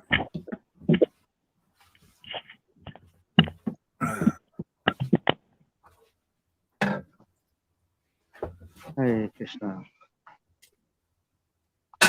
Okay, testing. Hare Krishna. Great. Sound. Great. No. Okay. And Lord Krishna was looking at me with an inquisitive smile. I said, "Why are you worrying? This is mine. I am in control." And when he said this, I felt a warm peace flow over my body, within and without. Srila Prabhupada began laughing and laughing. Then seeing his beautiful face, I began laughing with him. Before Lord Krishna said this, Prabhupada was looking somber and very thoughtful, dressed in his black wrapping with beautiful molten gold designs throughout that looked as alive and resembled flaming tongues. As he was sitting there laughing, the sky turned a beautiful blue and pink. Then the singing, chanting began. It was a new chant, a new song, the most beautiful I'd ever heard. I immediately began chanting also. Shila Gora Haridas, Shila Gora Haridas, Shila Gora Haridas, Shila Gora Haridas, Shila Gora Haridas. As I looked high in the sky, there was a row of crowns that stretched in an arch from one horizon to the next. Everything was just glorious. Sunday morning, November the 8th, 2020, Lance Garrett. Faith in ecstatic glorification of Gauranga awakens love of God in fallen souls. Transcribed class by Guru Haridas, 20th of the 10th, Mayapur. Now we will read a little bit from Chaitanya Bhagavat, a wonderful book. I had so many experiences sharing Chaitanya Bhagavat with others, and it has been so amazing actually. People have gotten so many wonderful experiences just from our reading Chaitanya Bhagavat together. It's really unbelievable. Even by video, when people are watching these videos and we are just chanting the glories of Lord Chaitanya, they have reported amazing things. So I'm just so happy. I feel like my life on this planet is a success already. And this Gurmaj you wrote in 2010. And so look at it now. We've got peacocks fluttering between the devotees when they chant. We've got shadowy darshans when devotees talk, like Mary and Shyam were talking. I closed my eyes when I was in the woods in Birmingham and I saw peacock-coloured feather woodlands. This Sangha is on fire. Anyone who goes away from this, anyone who says the Guru is Srila Guru Haridas, doesn't come to classes, is disrespectful, you're very unfortunate. Yeah. Very Hey, unfortunate. you know the greatness now. See, this was happening this was happening in 1996. People were coming. And so what it takes is, to get it clear, because people were getting experiences. They were having amazing things happen, but it needed to take root. You know, it takes a while, because to discern between the Maya and the subtle thing of Gauranga's grace. I mean, it took me a long time to gradually understand, wow, this is really amazing, because so sometimes there's this back and forth thing. So this is solid here now and getting more solid, and this will bring people back. See, they were getting experiences before, but it wasn't a solid core where people could see from the out, like, wow, this is amazing. So see, this will bring people back quicker if they fall off a little bit, and this is what's needed. And you'll see a lot of people that are a little bit gone now, they'll start to see, like, hey man, this must be really good, and they'll come back. So it just gets better. It's beautiful, Yeah, there's a song from a band from the 80s called Spear of Destiny. It goes like, come back, all is forgiven. Come back, all is forgiven. Yeah. Okay, so I'm just so happy. I feel like my life on this planet is a success already. I just keep getting more and more successful. For all those few people, and that's not a lot of people listening, just those few that Lord Chaitanya is calling. See, and I've been in the woods and I've just given a book to a couple of ladies, some friends of mine who I know from the pub down the road, and they were really happy to meet, and we just to be able to give people books. It's just beautiful, man. Really nice. They were listening to a little bit of the class here. It seems like only a few really treasure Lord Chaitanya's association at this time. They don't know its real value. Most people don't know. They think, oh, getting liberated from the cycle of birth and death. How important is that? A lot of people don't know that. Even as a devotee, they may not have faith that this is even important. But anybody who gets an attraction, Cole Pogue, ninth dimensional, nice to see you come along, nice to see you to Lord Chaitanya, by hearing his glories, becomes eternally liberated. That's what Lord Brahma says in Srimad Bhagavatam. Anybody who evinces the symptoms of ecstasy, crying, tears, choking of the voice, heart throbbing. The heart throb, this is the real heart throb, isn't it?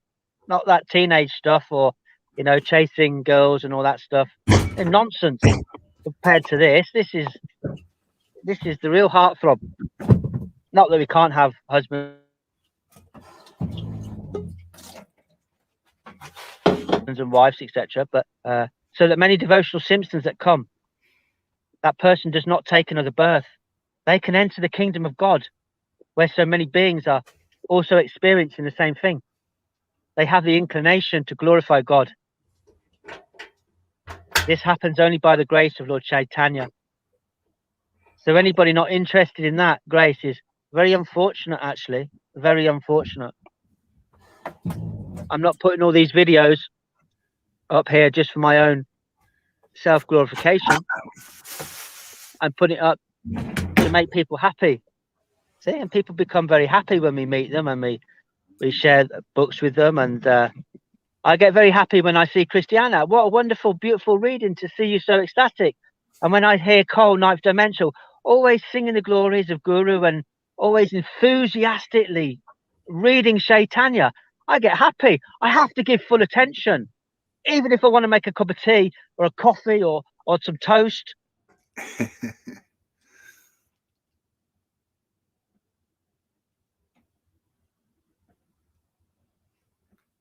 Freeze that thought.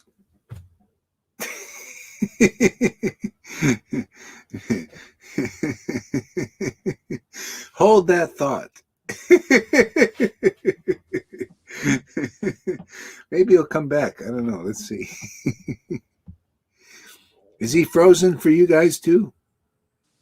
Yeah, I think he's frozen. Maybe it's battery.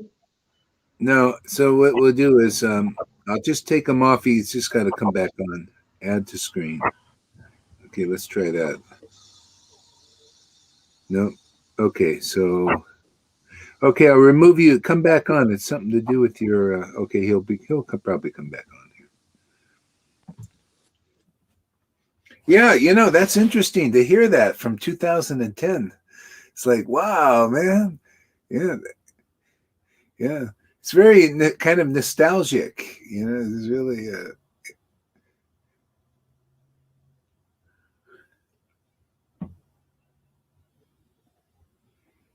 Beautiful. Let's see, is he coming?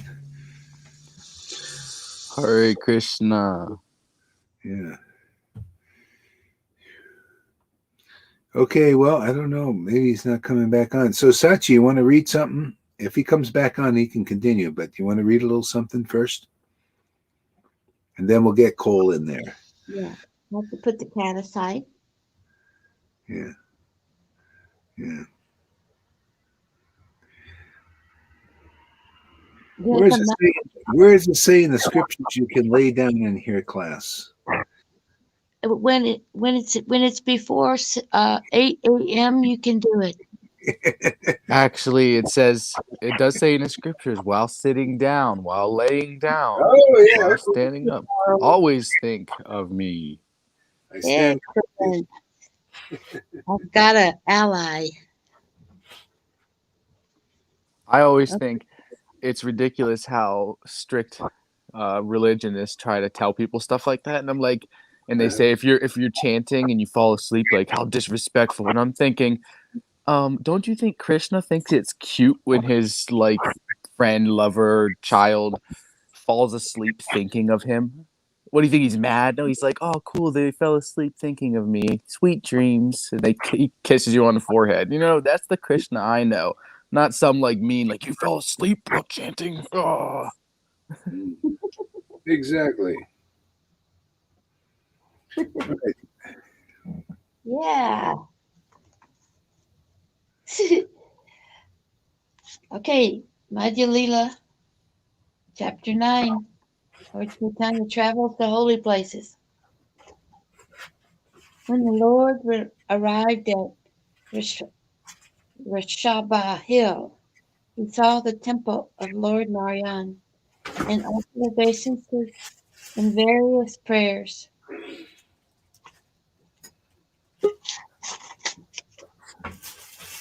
Paramananda Puri was staying at Rishabha Hill, and when Sri Chaitanya Mahaprabhu heard this, He immediately went to see him. Upon meeting Paramanandapuri, Sri Chaitanya Mahaprabhu offered him all respects. Touching his lotus feet, and Paramanandapuri embraced the Lord in ecstasy. Sri Chaitanya Mahaprabhu stayed with. I'm being touched here by reading this, and because I'm being touched by the fact that last night Janaki and I met two teenage girls, and they were both from kind of like broken homes, and I gave my mother's wedding band to one of them, and I feel like it was like it was like a statement that I don't really belong to that mother and father so much anymore. I have a new mother and father, but let her have that. Thank you, Lolita. Let her have that blessing of a solid, a mother and father that had all the children all together. So anyway, this is Yeah, touching my heart with that. great. That's awesome. Yeah. We'll have to carry you off to Krishna now. Sri Chaitanya Mahaprabhu stayed with Paramananda Puri in a Brahmana's house, where Paramananda Puri was residing. Both of them passed 3 days there discussing topics of Krishna. Paramananda Puri informed Sri Chaitanya Mahaprabhu that he was going to see Purushottama at Jagannath Puri. After seeing Lord Jagannath there, he would go to Bengal to bathe in the Ganges. Sri Chaitanya Mahaprabhu then told him, "Please return to Jagannath Puri, for I will return there very soon from Rameshwar," also known as Setabandhu.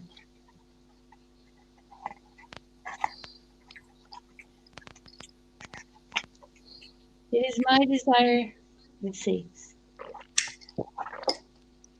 this is still Chaitanya speaking. It is my desire to stay with you, and therefore, if you would return to Jagannath Puri, you would show great mercy upon me. After talking in this way with Paramananda Puri, the Lord took his permission to leave and departed for southern India. The Lord himself was very pleased. Thus Paramananda Puri started for Jagannath Puri, and Sri Chaitanya Mahaprabhu began walking toward Sri Saila. Saila, Saila. I haven't heard of that one. It was in Sri Saila that Lord Shiva and his wife Durga lived in the dress of Brahmanas, and when they saw Sri Chaitanya Mahaprabhu, they became very pleased. Lord Shiva, dressed like a Brahmana, gave alms to Sri Chaitanya Mahaprabhu and invited him to spend 3 days in a solitary place. Sitting there together, they talked very confidentially.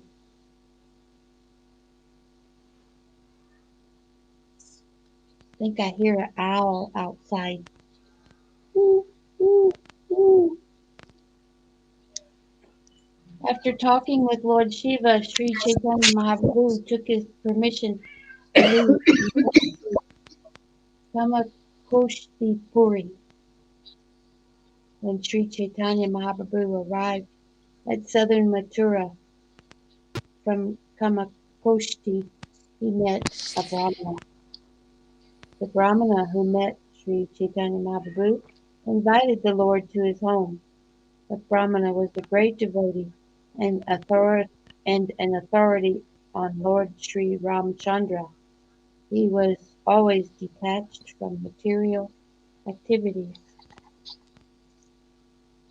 After bathing in the river Kirtamala, Sri Chaitanya Mahaprabhu went to the Brahmana's house, but before taking lunch, he saw the food was unprepared because the Brahmana had not cooked it.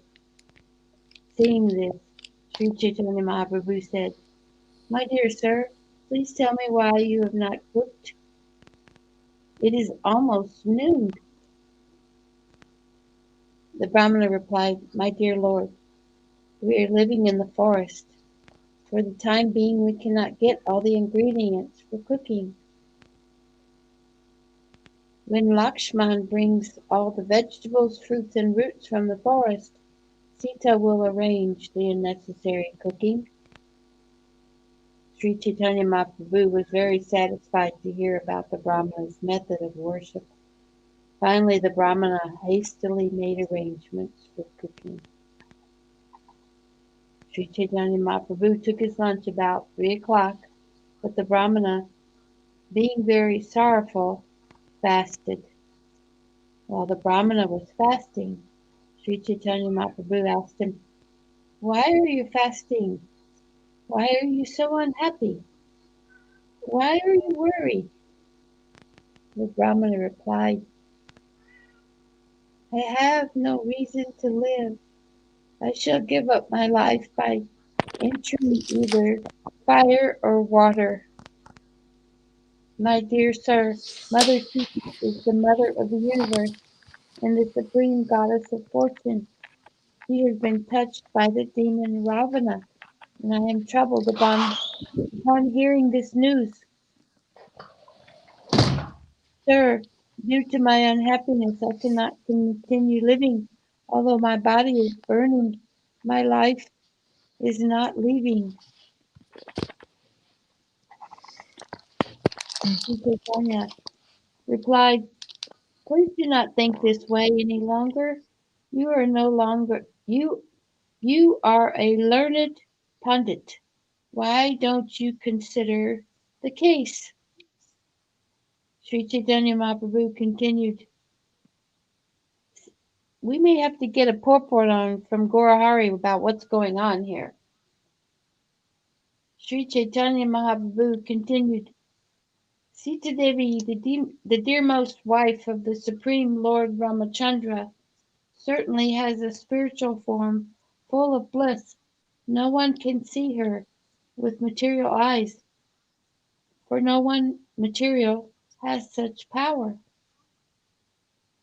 To say nothing of to say nothing of touching Mother Sita, a person with material senses cannot even see her.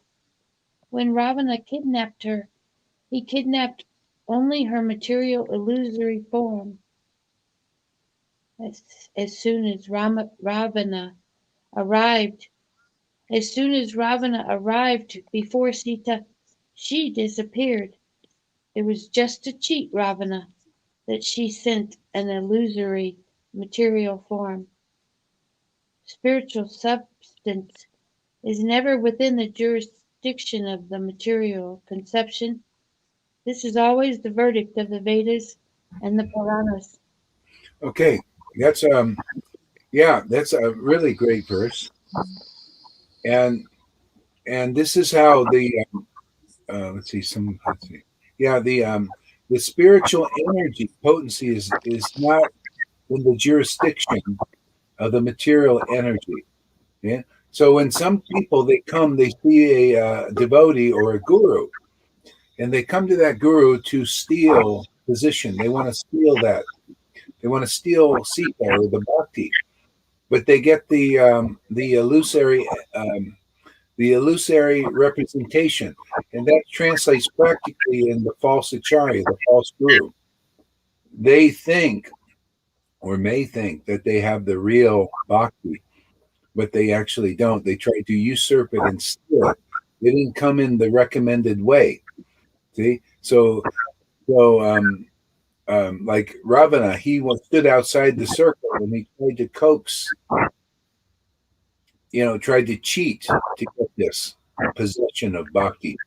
That's like when some people try to jump over guru. They try to climb into the kingdom of God in some other way instead of go through the door. but they get whatever they get, it's an illusion. And often, like some people, they go to grab they come to get the energy, but they want it for, they think it's bhakti, but it's actually pride. Okay? So that's the illusory representation. It's not in the same jurisdiction. So, and that's how it shows up practically. Okay, go ahead. See, Ravana is a thief, and people, they try to get this treasure by following some other different paths. Some people say, no, I don't need a guru. I'm going to do it like this. And so therefore they go and try, but it's always elusive. They won't grab it. But when they find the real path to it, which is the devotee, empowered devotee, they go through that, then they get the real Krishna. They get the real bhakti. Otherwise, you'll get an illusory facsimile, and you may even think it's true. And that's where you get this, what they call like Vaishnava aparad and Guru aparad, because you start to think, oh, actually, I have the real thing, and this person doesn't. It's happened many times actually here. People leave because of pride, and they think, oh no, but they get the illusory representation. No, what Gaurahari is, I need to teach them. They become competitive with Shuddha Bhakti. See? So that's the idea with Prabhupada's godbrothers. Many of them thought they had it and Prabhupada didn't, but they had the illusory representation. Okay? And that's why Prabhupada commented, oh, look, this is pride, this is competition, this is still false ego. That's not, the false ego tries to imitate the true ego, the true position of a devotee. Okay? But it's not. So anyway, that's kind of how this works. So Lord Chaitanya is trying to reassure the Brahmin, no, the real Sita was not stolen. You can't steal Sita. She's, she's protected by the Lord. So, so he's trying to be like more, really conclusive about the situation to calm him down a bit. So let's see what happens.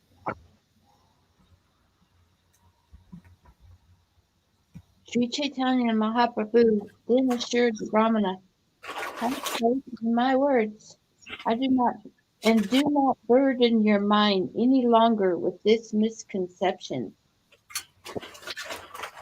Although the Brahmana was fasting, he had faith in the words of Sri Chaitanya Mahaprabhu and accepted food. In this way, his life was saved. Okay,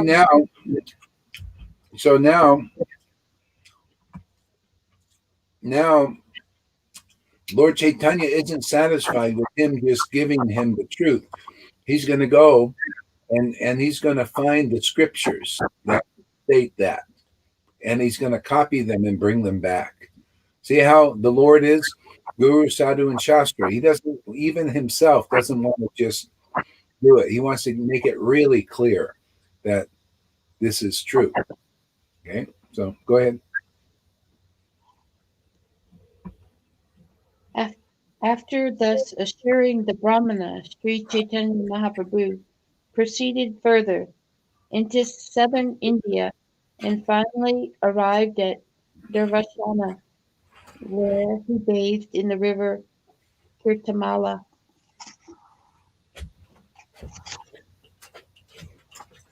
At Durvashana, Sri Chaitanya Mahaprabhu visited the temple of Lord Ramachandra, and on the hill known as Mahendra Shala, he saw Lord Parashurama.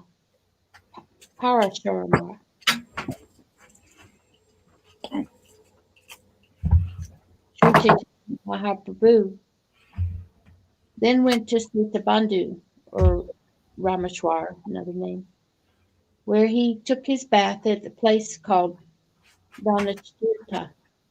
From there he visited the Rameshwara temple and then took rest.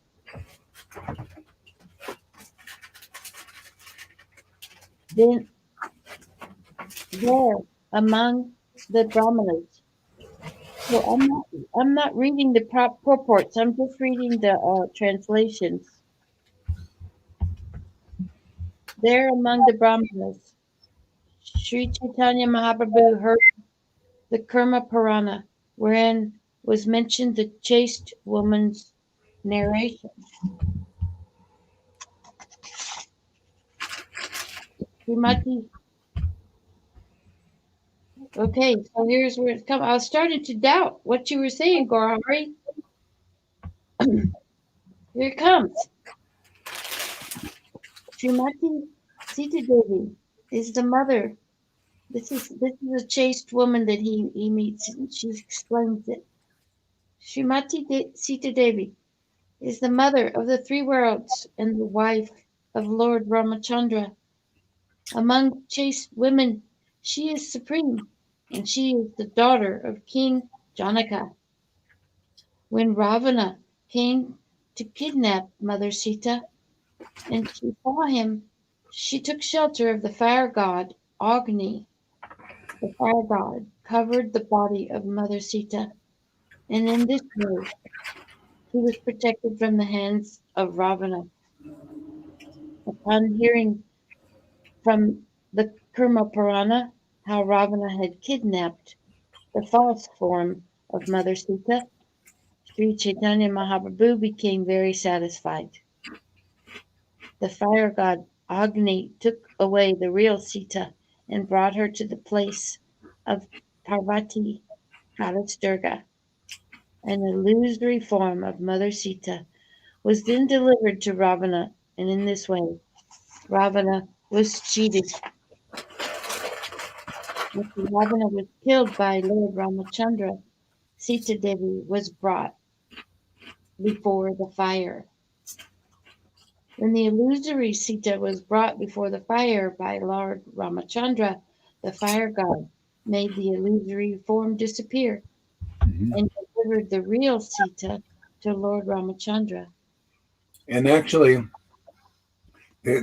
some revelations coming here again on this one. Some to take this to another level or another way. So the fire god protected Sita because bhakti, that's the way it is. That's why in the beginning, when you're connecting with the devotee with devotion, bhakta means bhakti. There's a fire there, and it's like your old form is set into that fire and transformed, and you become a devotee. So you notice Ravana went to steal Sita, and he actually got purified. See, that's why you got to come in through the fire. See, baptism by fire, Jesus said. Well, John the Baptist said somebody's going to baptize you by fire and the Holy Spirit. Okay, so that fire is the contamination that burns up by being in association and hearing from Guru. Okay, and then you become purified. Then the Holy Spirit awakens. So that's kind of, even in that pastime, Ravana was purified, and then he eventually was killed by Ram, or the Ravana part, and transformed into a devotee. Okay? Because actually, Ravana was a devotee of Shiva, and I've noticed people that come here when I was in India, a lot of Krishna would send, or Shiva would send devotees that were like Shivites. They would come and it would be their connection to kind of go deeper. Matter of fact, the Shiva temple did bhajan really powerful in India, in the mountains there at the Dharamsala, and it was a Shiva temple, and it was so powerful. I think it was really powerful, a lot of potency. They wanted to throw us out. People were thinking about killing us because the kirtan was so intense and so ecstatic. But then that Shiva temple turned into a Radha Krishna temple. They made it a Radha and Krishna temple very shortly after that. So I thought it was pretty interesting. Where was that? In Dharamsala. We still have some videos, some pictures and videos somewhere about, we were just going every day. That was with that girl No, it was 2 times. Once with this guy, he was a pujari there at the Shiva temple, and he comes here sometimes too. And we just did powerful bhajan and chanting and all this. The whole village was getting like really purified. And then this lady came again a year or 2 later, and I was going all over Dharma, with the Buddhists, and we kirtan and people following us and crowds, and it was like really amazing. And then it turned into a Radha Krishna temple. The guy they owned the place said, let's make this a Radha Krishna temple now.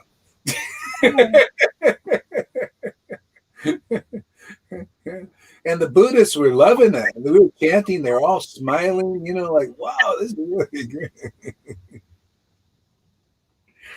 Some amazing. Great. Yeah. All right, go ahead.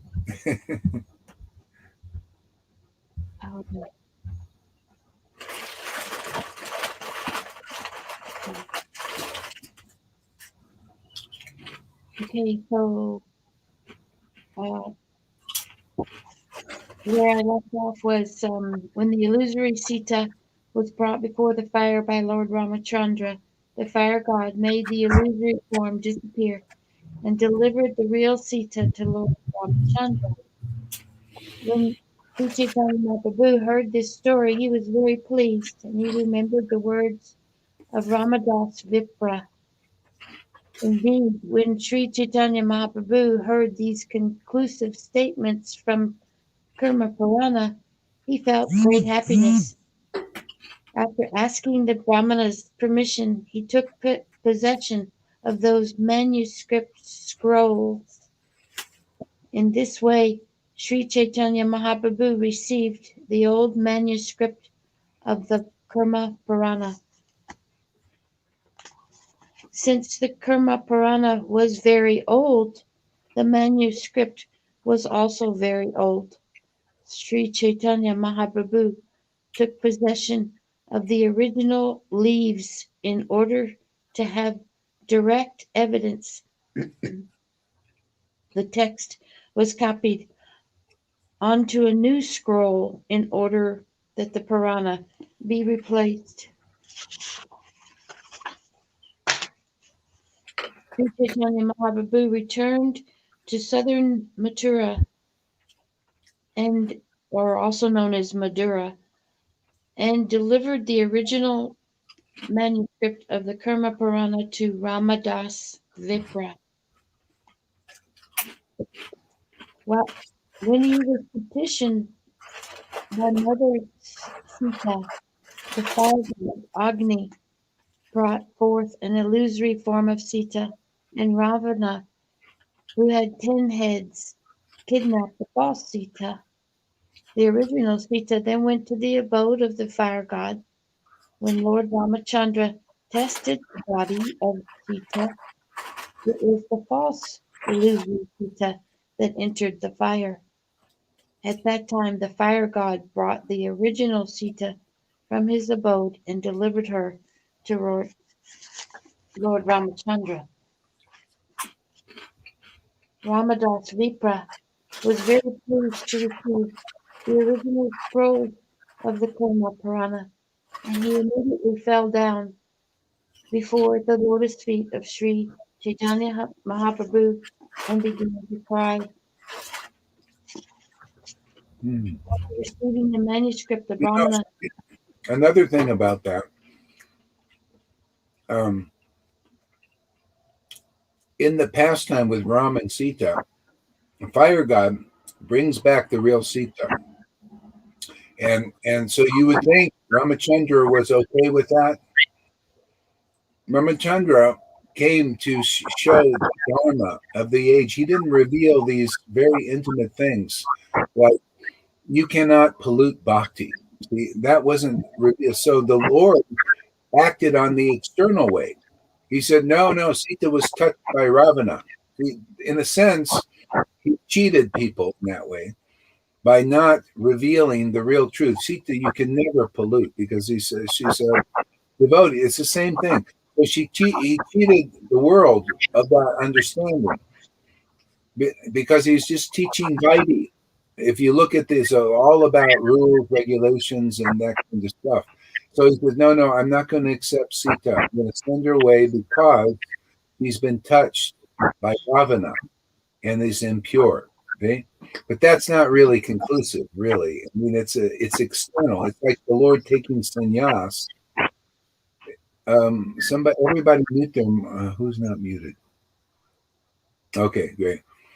It's like the Lord taking sannyas to cheat, or well, in a sense, to cheat people for their benefit, to bring them closer. He would be following the rules and pretend like he didn't want to get polluted and all that stuff. See, so there was that kind of thing, and so anyway, send Sita away. You know, so but Lord Chaitanya is trying to say now to reveal that. Oh, actually, bhakti is never polluted, and it's the same thing now. People say, "Oh, this guru or this devotee," or they say, "Oh, these devotees are not following strictly; they're polluted." But and I'm teaching and revealing the right thing. The real thing is you don't pollute bhakti, and that was revealed also in Chaitanya Bhagavat. The Lord actually taught Nityananda is not polluted because he doesn't follow the rules, because of this bhakti. It's highly purifying. It's the most purifying. And if you don't have that, then you will get contaminated by doing things that a real devotee with real bhakti in their heart may do at times. So, yeah, so that's the power of bhakti. And so we're here to glorify that bhakti so that people can take to the stronger path, but they have to come the correct way. You got to come the narrow gate, and that's the devotee. You got to believe, come to the point of accepting their conclusions as right. Okay? And then otherwise you'll accept them as wrong and then go back. Like I see people sometimes because of pride and wanting usually to be a teacher, they fall back and they start to think that these conclusions are wrong and that this Vaidhi stuff is right. We have a situation like that now.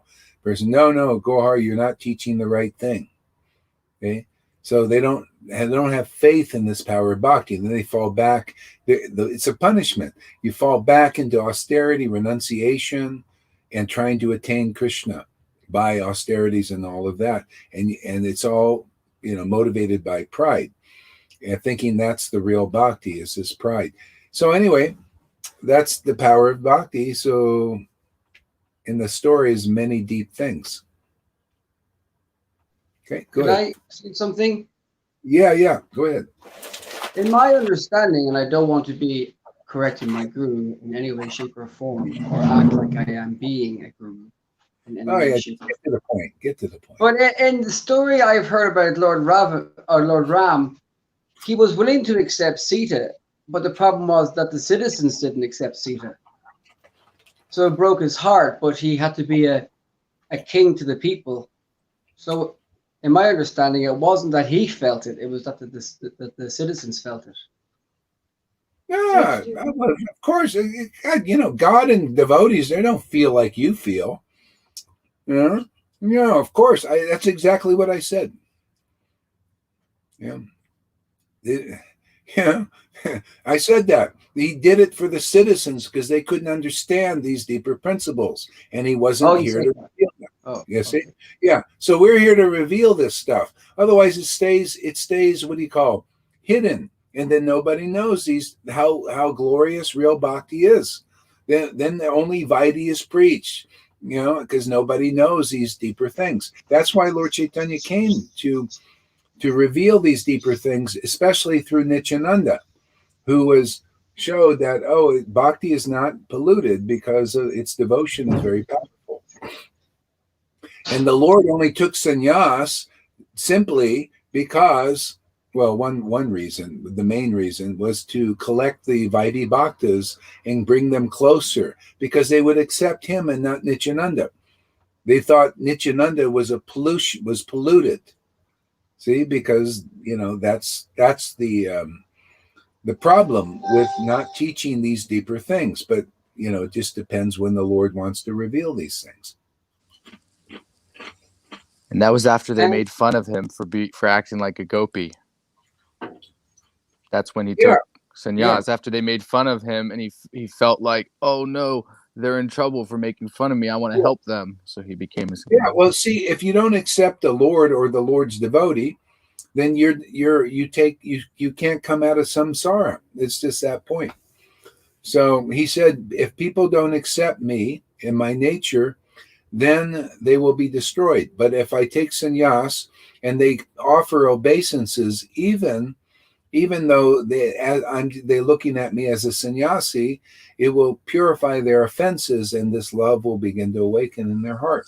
So is it better to not introduce Chaitanya to some devoted Christians? Like, is it bad to like give them the opportunity to reject such a holy person? Well, Or it depends. they're under the mercy of Jesus either way, so it doesn't matter. You can try. Depends on the inspiration of the devotee. I mean, if you present it and they really reject it and everything, well, what are you going to do? You just move on. It's like Jesus was preaching a higher thing to the people. And he said, yeah, give them the message. And if they reject it, shake your feet and go dust off your feet and move on. Yeah, I feel bad. Like I don't want that to be the reason why they get in trouble for rejecting such a holy incarnation. There's no trouble for that. There's only benefit. The Lord knows all that. And there's only benefit. It's only purification. You actually help expunge some of the offenses come out of them. It's literally it's like exorcism, even amongst demons. I remember there was this devotee of Jesus, and he was an ecstatic one too, but he would listen to my preaching and it would purify this guy. I mean, the guy he was hated. He says, "Oh, there's something wrong with your preaching and all that," because he was an alloy Christian. He's full of alloys, and wanting oneness with God, just like people, Oops, so we lost Cole. Let's see if we can get him back. Yeah, he had alloys, and this purified him. He became very, very blasphemous of my preaching, and he was actually, I interviewed him as an ecstatic Christian. He was also a chain smoker. He was always smoking like constantly. But anyway, he had some intimacy, but it was speculation there and the desire for oneness. And so anyway, this even though he went against it, everything, it's purifying. Couldn't stand my preaching. It's like, was it the one who said you're confusing me? Who was your friend before? The one I know as well. Yeah. He was Matt's father, actually. Yeah, I know him. Yeah. Papa. Yeah. Papa. Lynn or something. Lynn something. Papa Lynn. So it's interesting. I ended up having to block him myself because he was so angry about this, and he was giving a disturbance, So anyway, it is what it is, and so it gets purified. It's no loss. He accepts your ecstasy. He does now? Yeah, well, I remember that he watched my videos and that I was preaching that I got this from you, etc. And he said, wow, and yeah. Oh, great. You see, It was purifying. But that was 3 years ago. Wow. The father or the son? The father.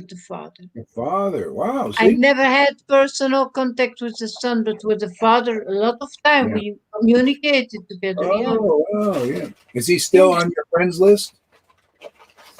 Again, because I blocked him. When I heard that you blocked him, I blocked him also for a while. Oh, no. No. I only... If you had some relationship going, no, don't do that. No. But now he's my friend again. Yeah. Yeah. So that's how people learn. They got to, develop a friendship, and sometimes they got to get stuff out, man. That was he was getting confused, and actually confusion is not a bad thing. Confusing means a transition. You're actually like your old thing you're losing hold of, that even if a lot of people, they hold on to illusion as truth, and so now more truth is coming, It causes a confusion. You know, it's confusion. It's like an in-between state where you start to fuse with the deeper truth. Yeah, Confusion. Yeah. but So, I realize now more and more, because that was in the beginning, yeah. that I became ecstatic, being Yeah. a complete neophyte, and but now when I look back about what they had to give in their videos, for instance, Yeah. oh, it's not attractive for me anymore. Not at all. But when I hear what I hear now here, Yeah. Yeah. Well, what wasn't attracted to you before? before it was attractive what they did as well for me, because I was a Oh, neophyte. yeah. That's what I mean. But Yeah. now they don't have to offer much anymore. No. You see, it's alloy. It's mixed in. A lot of Yeah. times they just want to be one with Jesus. And They mode want of goodness. Yeah, mode of goodness. It's mixed there, rules also in there, and sectarianism and a lot of alloys, and it's just not so attractive. The more you get this, the more you just want pure worship of Radha and Oh Krishna. yeah. Oh yeah. Yeah, it's like a chakavaka bird. They discuss. Just they want the pure water, pure. Yeah. So you get spoiled, which is good for us. We are spoiled here. Yeah. Yeah, that's why I eventually got clear that, hey, man, this is the worship. Jesus brought me to this, not that. When I went back to it, I felt it was less powerful. Oh yeah. It was less potent, even though it's powerful. But this is complete. This is complete, and it's inclusive of everything. I got Jesus, and the other way, I only got Jesus, and I lost Krishna. Yeah. Just with Jesus, and now I got through Radha and Krishna and Lord Chaitanya and this line being primary. This is everything's included. Nec plus ultra. Yeah. Yeah. This is great. I mean, now I feel like so happy and so protected. Now like to be really fixed and not a little doubt. Well, what it? I remember that little doubt, and that's why I had to experience it. And then when I got it clear back and forth, and oh man, this is it, man, just solid, man. And that's why people are coming and staying. We can hold the space even though they may have a few problems here and there. Yeah. I got great assistants like you and River and Mary Sachi, the turtle dove. Hey, Johan.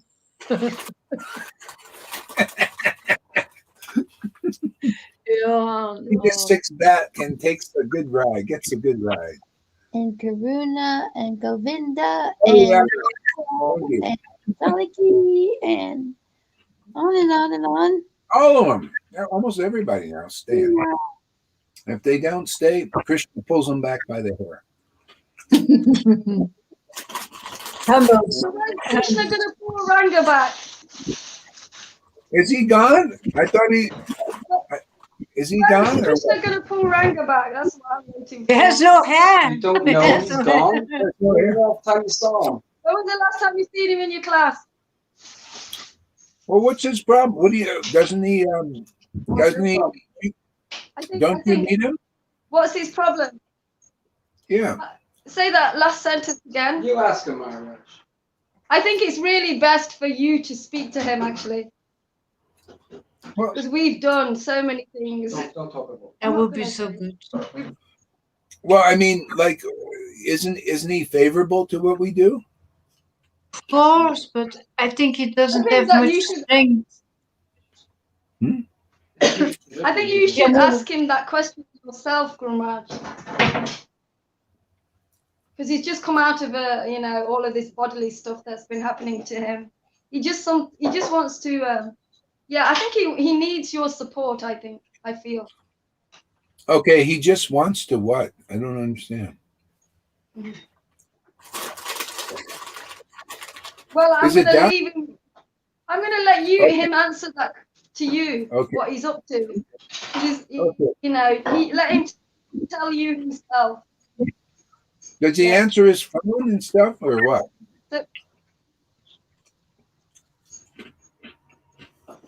Sorry, Maharaj, could you say that again? Does he answer his phone if I call him, or That's a problem. Guru Maharaj, if you try, he will call you back. Because if he doesn't answer the phone to me, he'll call us back. I know. He will call you back. he'll call me back on like what I the don't message? really know. I don't really know what he's doing at the moment, actually. No. Okay, he'll call me back on the messenger. Are you saying, or what? No. He doesn't use Messenger. But he'll call you back. Oh no, you'll have to, won't he? Yeah, he has no chance. No, Yeah. no choice. That's your only option, actually. Call him on Messenger, really. Okay. Well, anyway, send me his phone number. Maybe I can get it on Skype. We'll see. Okay. Or Send- Telegram. All right. Telegram. If he knows how to do that. I don't. He doesn't know how to use anything except the actual normal phone. So just send me his phone number, and I'll see if I do. I will do. After class, yeah. Okay. That would be great. Yeah. Mm-hmm. Sounds like it might be like the friend that lives in the motorhome not too far away from here. I would have to go over there and while class was occurring, be in his presence. Mm-hmm. Yeah. Well, anyway, people do what they do, and he's kind of old, you know. So No, Guru Maharaj. The one in the motorhome? no. We're talking about He's also got he's been having health issues. the one in the motorhome is The one in the motorhome is my age. Thank you. Yeah, I know. No. I'm talking about Ranga. Ranga is only 70 years old. Yeah, but he had a lot of health issues before. Yeah. So Anyway, Krishna has already saved the guy. You know? Okay. yeah, that's Everything else is gravy from now on for him. Should I continue reading? Yeah, continue reading. Along in this video? Actually, you know what? It's probably enough for now because it's too long, this video. I got to start cutting them down. Maybe Karuna can start in the classes or something if you're interested in. You know, cutting the class part out so people can hear like sections, maybe. My computers are gone to blink. Can't be done. Sorry. Yeah, my old computer's shattered. Rongo's computer's not working, and your other computer keyboard's fecked. So I'm out of laptop area. You're out of laptop? Okay. 3 laptops, none of them working. Wow. Okay. All right, Joe. Thank you, everybody. Hare Krishna, Guru Maharaj. Thank you so much. Got 11 people watching too still. Okay, great. Bye-bye. Haribol. Haribol. You going to go live, Lolita? Yeah, I will, because I had to feed the hungry while in class. Okay, so everybody on the video here, watch Lolita. Yeah, on this video? No, on your video. Oh my. Yeah. Okay. Bye-bye. Bye-bye. Bye-bye.